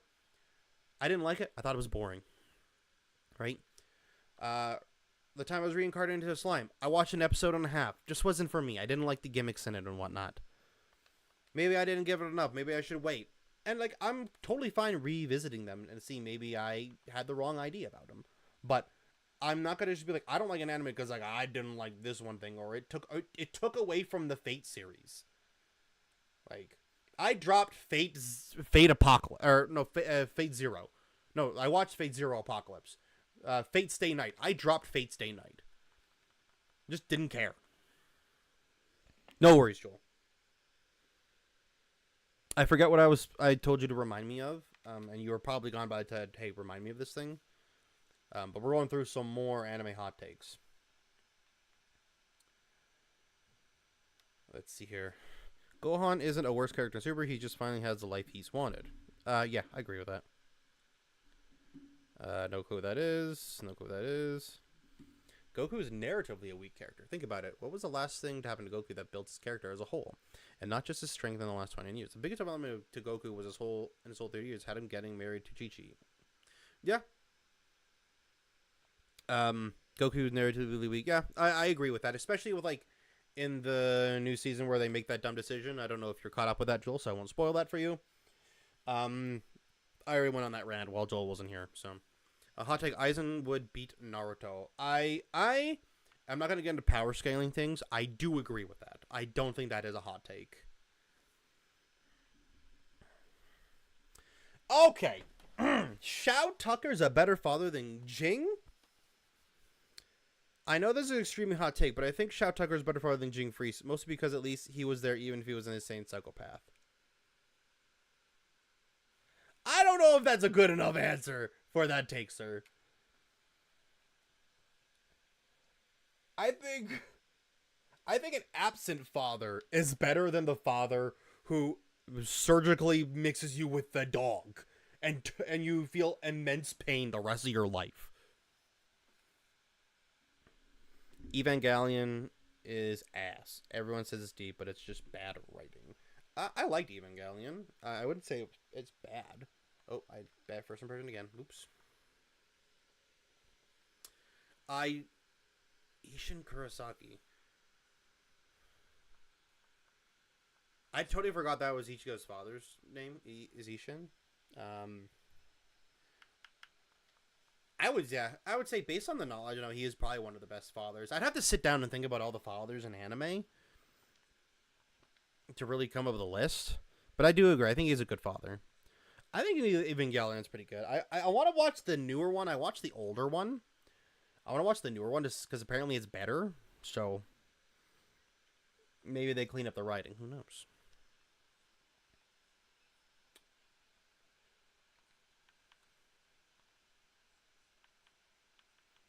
Oh, I am out of revives. Lovely. Well, we gotta leave here. I gotta fly away from here. That's annoying.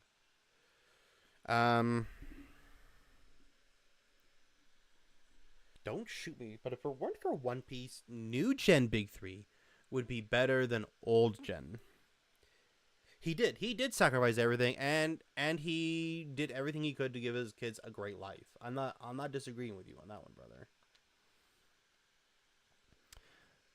Honestly, I found the story JJK, Demon Slayer, Monster, My Hero Academia. Why did I say Monster Hunter? My Hero Academia to be more compelling than, say, Naruto or Bleach. Interesting, seeing how a lot of those animes really grab from Naruto and Bleach. So I feel like the individual may need to revisit those animes.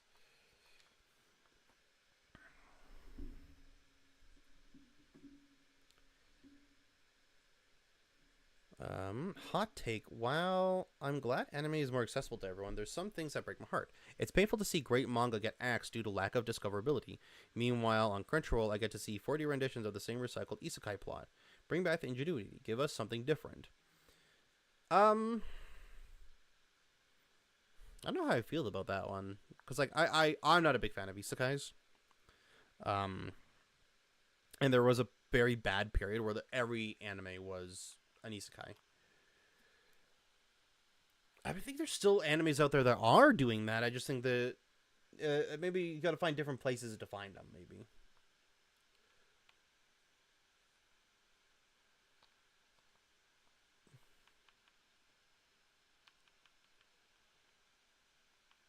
Do.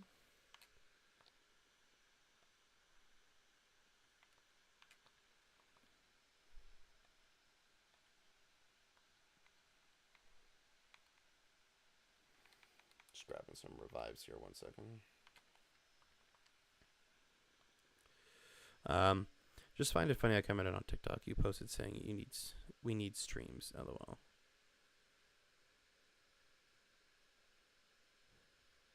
Oh,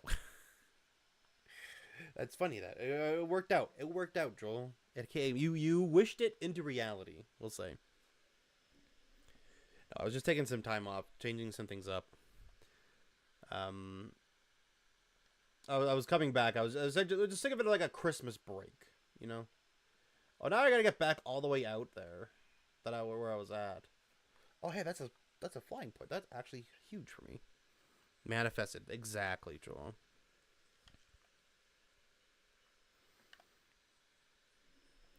That looks like a very long one. I don't care about that. Mahito was bad. I watch HK. Don't understand why people hate Mahito. I don't remember who Mahito is. I'll be honest. I'm gonna move on. Pure evil villains are boring. Ooh. I want to annoy you on Twitch, but you weren't there. Just TikTok and YouTube, sir. TikTok and YouTube. We branching out. Ooh, what's this? Encore. Nice. We'll take that. Maybe I can grab this one too. Mash A. Thunder! And yeet!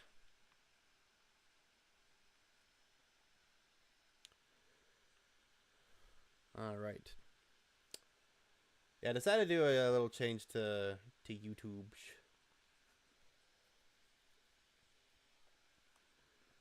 See what it's like. See how it goes. You know. All right, pure evil villains are boring. I just find them boring. Nothing but their powers really matter to me because in the end, oh hi there, Dragonair. Nice to meet you. Who's first? Oh, that's not who I wanted, but that's okay. We're gonna just roll with it. You know what I'm saying? Nothing will change, and they'll just die in glory or go out in a pathetic way. A villain with a real motive is interesting. It gives us a way to empathize with a character you expect to hate and see things for another point of view. If you empathize with someone whose first words are "War of the Women and Children," it'll be a massacre. Tethered something wrong with you. So, I think there's not enough pure evil. I think we've gotten into this habit of we need everything to be relatable. Every aspect needs to be relatable. Be if it's the villain, be if it's the main character, be if it's a side character, be if it's the story, everything needs to be relatable. And I agree to an extent a lot of things need to be relatable. You need to relate to the hero. You need to relate to the story in a sense that makes you feel a certain way for things to get the reaction that the story wants. Pure evil villains are there to make you not like them. You're not supposed to emphasize with them. You're not, that's the thing. If you emphasize with them, that's the problem. They're supposed to be just bad. They're evil. Right? This is something like you look at Frieza. You don't emphasize with Frieza. Frieza's a bad guy. And you never want to be on Frieza's side.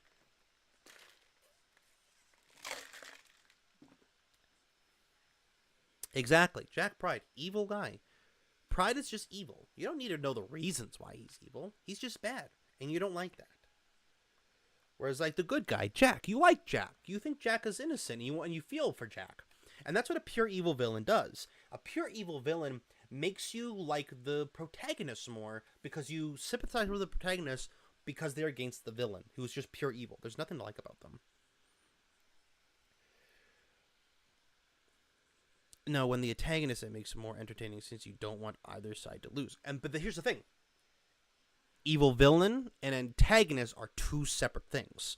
Technically speaking, Shadow the Hedgehog is an antagonist. He's not a villain. Right? Eggman is more so the villain, but there's also some things you can feel for Eggman in that scenario. When you look at I think Dragon Ball Z is probably the only thing I think of right now for a good enough example. You're not supposed to... The antagonist is Vegeta. Right? Vegeta is the antagonist.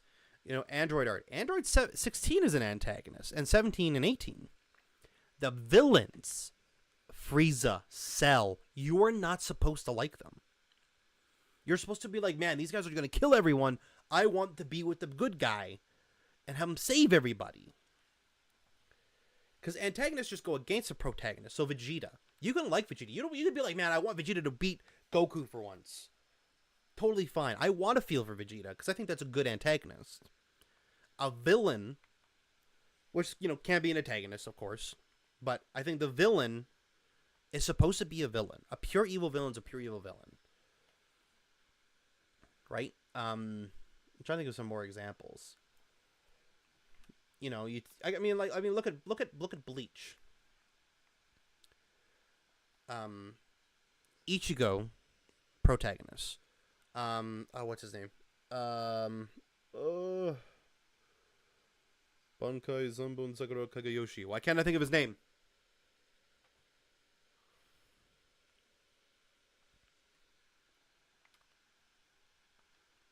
Byakuya. Thank you, Byakuya.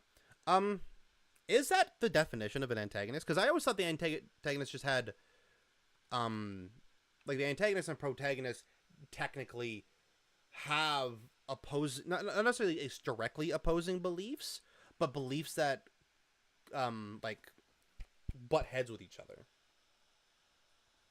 Because Byakuya is an antagonist. Aizen is both an antagonist and a villain. Because, there is no reason he needed to do what Aizen did, other than the fact that that's what he wanted to do. He wanted to be all-powerful.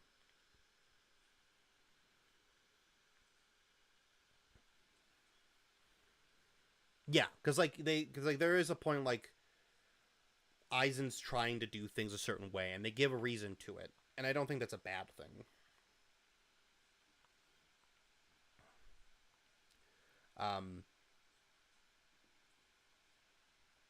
I'm trying to think who would be another good example of just like a villain, a pure evil villain that's not a Dragon Ball Z villain. Because One Piece does that a lot. There's a lot of just like the main villains are antagonists. No, not Chuck Summary. Exactly, and I think that's what a good antagonist does. You hate to love, love to hate. Whereas a villain is a villain. You're only supposed to hate. Maybe you think they're cool because they do cool things and are badass, but ultimately at the end of the day, what they do and their actions you don't like. I think Kid Buu is the best, one of the best villains. As you know, probably is the best villain in Dragon Ball Z. I don't agree with what Kid Buu does. But like Majin Buu, regular Majin Buu, is an antagonist and a villain. But you do grow to love him, and you grow to see that he's just an innocent little boy. He's just a baby. So I do disagree with that. Deku's not the ideal hero. I think that's literally the point.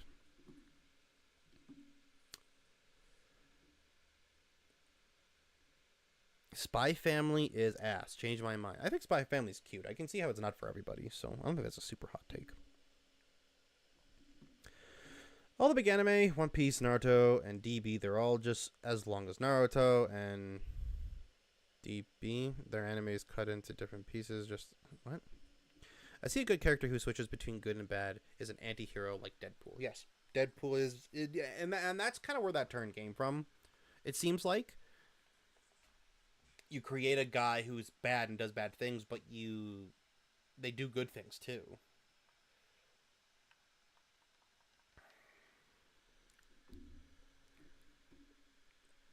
I can't understand what this person's trying to. Let's try the Dragon Ball GT is the worst out of the franchise. I haven't seen Dragon Ball, so I can't comment on that. 2, out of Naruto, Luffy, and Goku, no powers, just hands. Naruto wins. I don't power scale. I find power scaling is a lot more complicated than people make it. DS is underrated. I don't know what DS is. Escanor from Seven Deadly Sins can beat Luffy Gear 3. If the roles of Light and L were swapped, so Light would be L and L would be Kira, Nier would have been harder to time figuring it out that L was Kira. I do agree, because Light really only knew from one angle, whereas L was just brilliant in all aspects. Ooh, here's some One Piece hot takes. Akainu beats Luffy Gear 5. I say no to that personally, but that's a power scaly thing as well. Luffy Gear 5 has the ability to warp reality. And I feel like people miss that because they are also stuck with the idea of like, oh, Luffy's like a child. Has a child for a brain.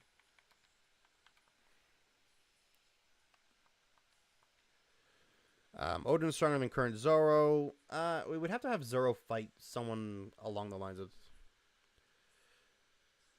We gotta go to continue. Well, hey, you enjoy JoJo's, Joel. JoJo's is a great anime. Love JoJo's. You enjoy it. Sandry ain't stronger than Katakuri. I agree with that. I agree. Katakuri... Technically, we didn't see the ultimate defeat of Katakuri. We just saw Katakuri's ideals broken. Your coworker and you have an argument. Is this an anime-related argument? Am I picking sides? Is that what's happening right now?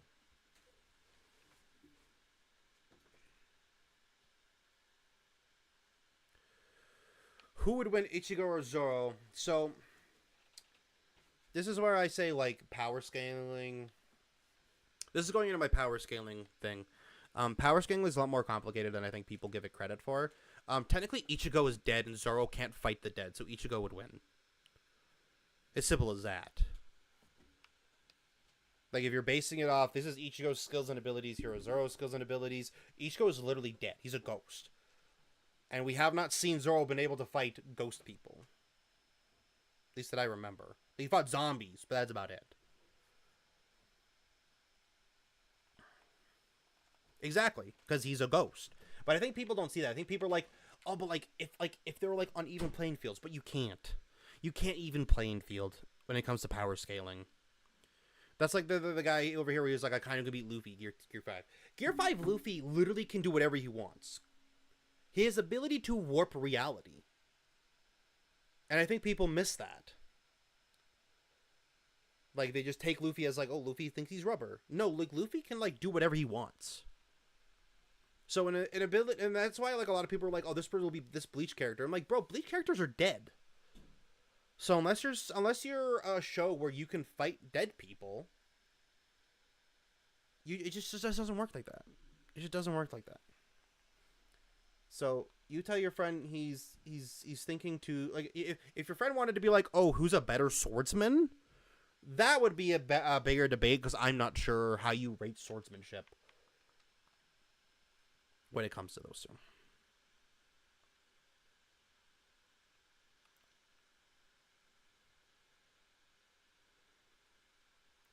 I'm waiting for one of these days, one of these things to be a shiny. And I'd be like, another shiny. We got the one, though, chat. We got the one. How long have I been going for, chat? Oh, we were going for 2 hours.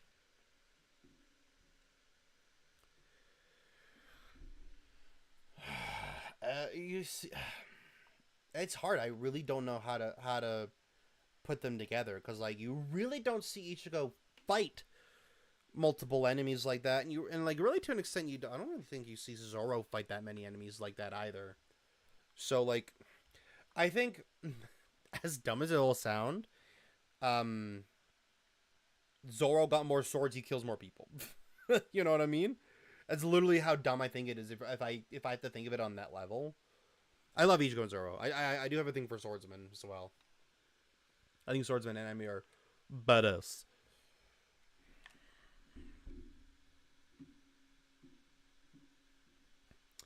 This person's Death Note is underrated. Who? What? That's a hot take? Infinite Castle Log will be the best anime arc? I don't know about that. I don't know if we'll go that far, sir. Okay. Hunter x Hunter is bad? Ah, brother, no. No. Hunter x Hunter is very good. Hunter x Hunter is a very good anime and is a lot deeper than it is just with the long arc. Don't get me wrong. One of the best arcs in Hunter x Hunter, way too long, way too much details for very useless things in my opinion. Still very good though. My Hero is underrated. I mean, like, it's one of the new gen big three. I don't know how it's underrated. Dragon Ball is the best out of the franchise. I mean, I've never seen Dragon Ball. Can't comment.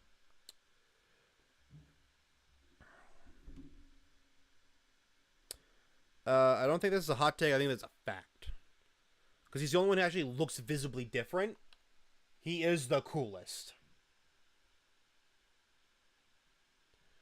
Super Saiyan 2 Gohan Cell Saga. Hype. Hype moment.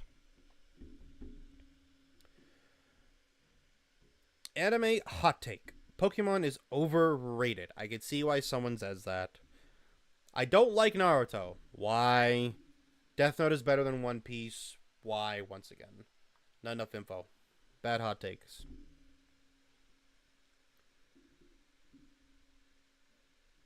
Sato plot has baffling amount of plot holes. Like, she trained. Still, he lost his hair only to become a hero. Then he's finally strong enough to make a difference. He wants to be a hero for fun and does not fight as often because there's no challenge. And the whole lore is he's a normal guy that trained. He became super strong only for the riders to say, Psyche has a superpower. It is called whatever. Can't kill me. Makes you stronger. Saitama has the power to mitigate damage to the minimum. He is one of the, if not the fastest character in the show. People should not be denying the way they do the story. I mean, I didn't think they explained what Saitama really had, other than the fact that, like, he trained and, like, learned something. I don't think they named anything.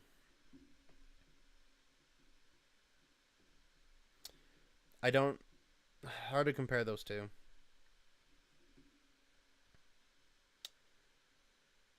Okay, someone's defending Sword Art Online Season 1. Let's see how you defend this, sir. This is my hard take and I will down this hill. Sword Art Online is a fine anime. For the first half of the season, yes. You are correct. Sword Art Online until the last third, last quarter is good. I enjoyed it. It was basic in some places. Kirito was bland almost times, so the anime itself was fine. However, let me make something clear. The minute you leave the premise of your anime is the minute you lose me. The anime is not about Sword Art Online anymore. That was wrapped up and put away season 1. It became about the concepts of virtual reality. If you name the anime Nerve Gear, which is one of the big driving points, it would have not be having as an issue. I don't know what the hot take is. So what did you defend? You didn't defend the actual issues with season 1 Sword Art Online. Come on. Yes, that is literally the point because he doesn't understand that's what he has. I didn't realize that was a take. I'm just going to run from this battle. Dragon Ball is overly overrated. Let's see this one. Oh, he's level 60. We got to move him. We got to move Kixie. He's level 60 now. That's 2 Pokemon at the level cap now, so I'm very happy about that. Honestly, let's move you. Who's next? Let's go Plugin up front. 2 out of 6, chat. 2 out of 6. Let's keep it going. We'll do a couple more of these, and then we'll probably wrap up stream today. But Dragon Ball series is overrated. It does not have any plot. Doesn't have any power scaling. Doesn't have a good reward planning. It's a bunch of nostalgia from childhood that people like mindless action, nothing else. I mean, that's what it is, mindless action, brother. Like, what do you expect? The plot. By guy bad, I beat him to be good. Here's my money, you know? Like, easy. Oh. Okay, Kaiju Number 8 is probably the worst anime of the year. I never watched the anime. I got like a couple episodes in, and then I just forgot to finish it. Chainsaw Man is a huge letdown. I love how the mangaka is a huge movie buff, and the OP reflects that. Have an anime character legend called Chainsaw Man is pure hype. This is where I think it failed. The entire show is built up to Denji's first transformation. After that, the epicness, things can only go downwards. Having a system only devils are powered by fear, and then weirdly having the Chainsaw Devil being the most OP actually kind of made sense, but did not add to the Hollywood craziness that the title demanded. If you are a dark alley at night and someone comes with a gun, katana, or chainsaw, which would be scariest? Chainsaw is horror. I don't know. I don't understand this person's take. I don't care. MHA is awful. JK is better than MHA. Fairy Tail is good and should be more appreciated. I think the problem is, more people wanted more from Fairy Tail, but instead we just kind of got the same thing. I think that's the thing. One Piece did not fall off after the time skip. It is not all fighting now. You clearly don't watch One Piece. Or don't pay attention to One Piece, maybe I should say. Dressrosa is a big... sorry. I mean, that's definitely a top take. Okay. Last little bit of the stream here. We're going to talk about some MCU hot takes. I'm a big fan of the Marvel Cinematic Universe. I love the original Marvel Cinematic Universe. Haven't been the biggest fan of the most recent stuff. Granted, I have not watched everything, but I just haven't been the biggest fan. Guardians of the Galaxy 2 is better than Guardians 1. No, I disagree with that take. Ant-Man was one of the best final boss fight scenes in the MCU. I mean, yeah, Ant-Man and, like, I forget what's the name, like, fighting is pretty hype. My god, can I stop running into Veluzas? Hawkeye's the best Disney Plus show? No, it's WandaVision. Get out of here.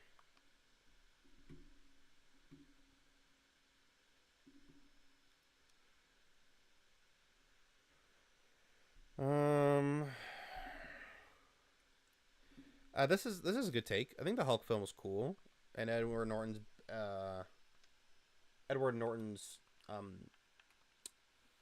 Bruce Banner was actually, I liked Edward Norton's Bruce Banner. I thought it was really cool. I do think Ruffalo is better, just like that other guy says.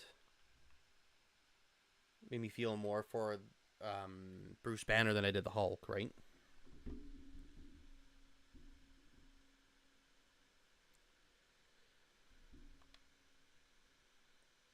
Let's just go.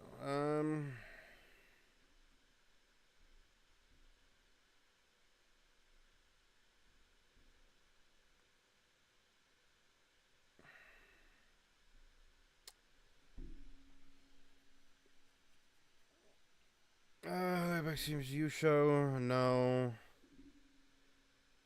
Okay. Hawkeye is the best MCU show 2021. No, because I'm pretty sure you also had WandaVision. WandaVision was the best show. I'll fight people on that one.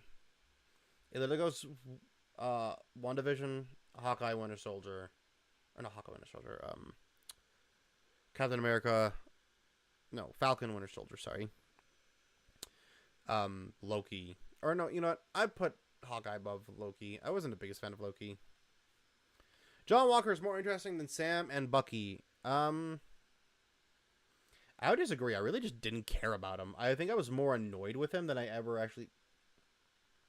Fuck you, Mirror Code. I was more annoyed with him than I ever did care about him. Oh, crap. I have to run. Apparently I have another Pokemon that's already level 60. So that's good. I mean, next stream we could probably do the Elite Four. Thus far, they really downplaying Doctor Strange's power, which makes people think he relies mainly on relics and isn't that powerful by himself, but he is. He should be able to make portals without a sling ring. He should be able to fly without the cloak. In the comics, he has a telepathy as well. He has telekinesis too. I mean, they are downplaying him. That's just a fact.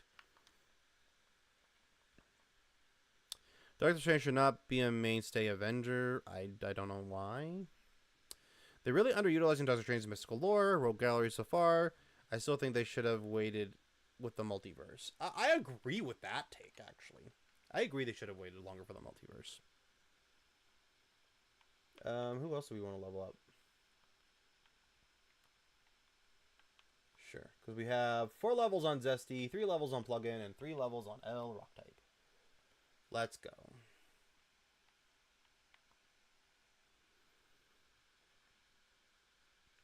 I really like Han's performance, but I guess I was overrated. I remember who Han is. Oh, God. The phlegm is so annoying, chat. Brie Larson is the most underappreciated actress in the MCU. She deserves way better from both the MCU and the sense of how they use her so far and the fandom. I do agree with that. I do feel like they haven't really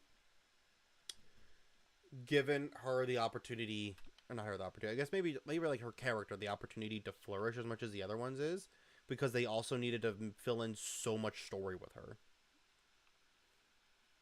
for upcoming things. Once the fact finds forward, they should make the team the entire center of the MCU. I mean, I'm not even paying attention really what's happening with the MCU, so like I'll just pass on that one. I'd prefer the X-Men as a couple of Disney Plus series every year than a few event movies. I don't care about that. The MCU should get rid of the 6-episode miniseries format. They should be 8 to 10 episodes. I can agree with that. Some things felt a little rushed, but I would say like Hawkeye did not need to be longer than what it was. I think it was a good length, you know.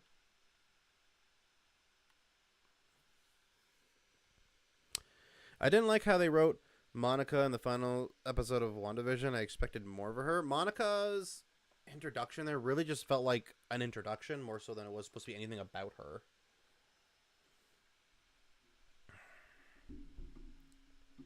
Man, the mirror coats! The MCU should stop with hinting at overshadowing villains of their show and then revealing him or her in the 5th episode is becoming predictable. They are following a very big prediction type thing, I will say.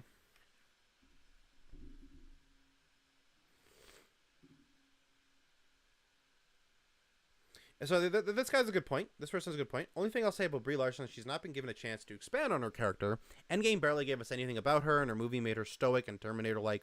She'll get the credit she deserves after the Marvels release.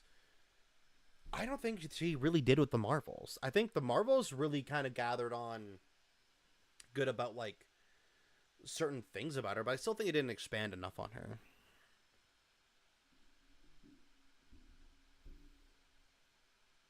What? No. Spider-Man No Way Home is only getting praise because of nostalgia. Homecoming is a much more grounded and realistic story to Peter. Not saying he doesn't deserve praise. No Way Home was the second one, right? I didn't realize that one was getting the praise, to be honest. I swear to God, if I find another one with a mirror coat, lose it. I'll lose it, chat.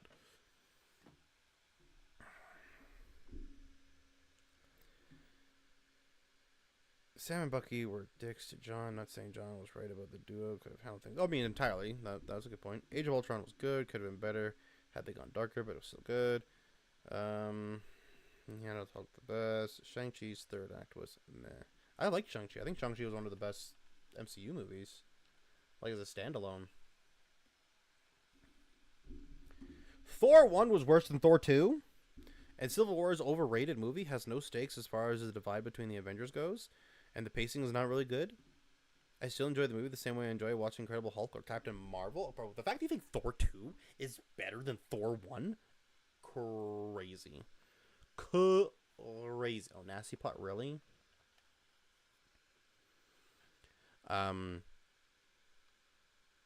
Civil War had no stakes. I feel like...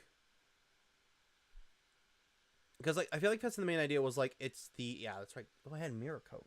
Go ahead and mirror coat, buddy. I'm a dig again. Oh, crap. Mighty watered. I just barely lived that. Am I aggressive? The divide between your goes and pacing is not really good. I mean, it's like a 2.5 hour movie. I don't know what else you expect from it. Please go for mirror coat again. Because you're going to die here. Fantastic. Those are some hot takes. The MCU should have ended after the multiverse saga or whatever they're going to do with the X-Men mutants that take a year or two plans to scratch. Actually, I'll even go beyond that. I think it should have stopped after Endgame. And then you start from scratch again. It just like, I feel like after Endgame, the quality went down a lot. And it was too much information to try and feed at once.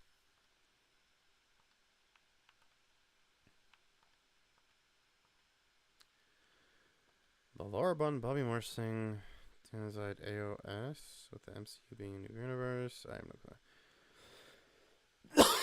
clue. Yeah, that one's fine. This is not a hot take.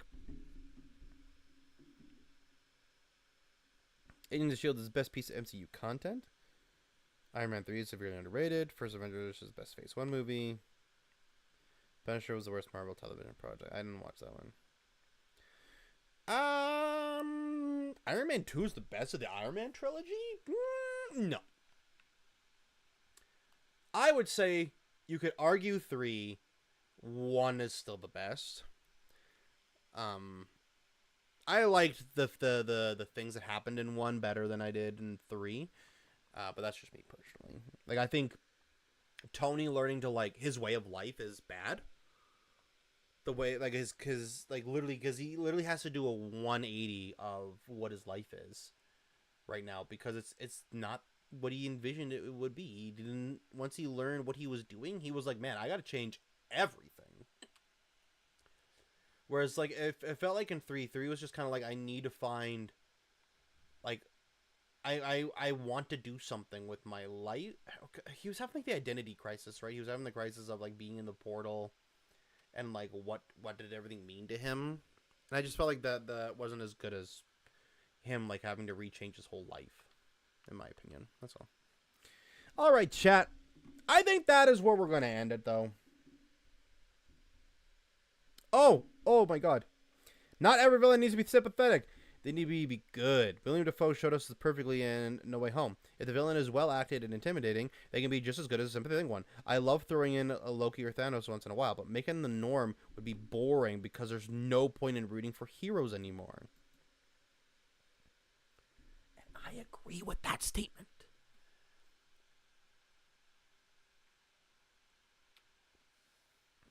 Another thing of why I love the first Iron Man. You know what Obadiah Stane's motive was? He was greedy. He just wanted money. He's just a bad guy. Makes you want Tony to beat him.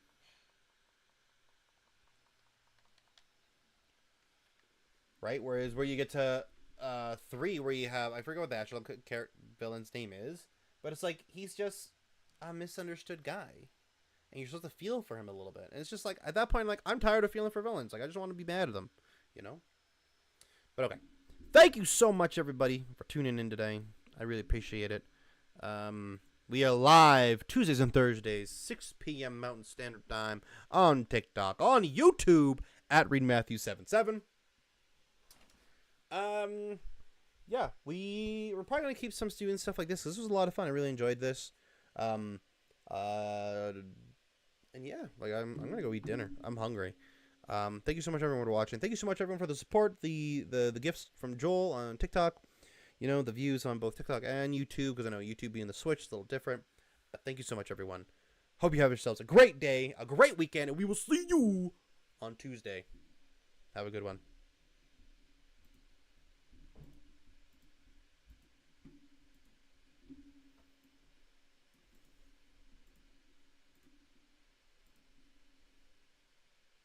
Bye-bye.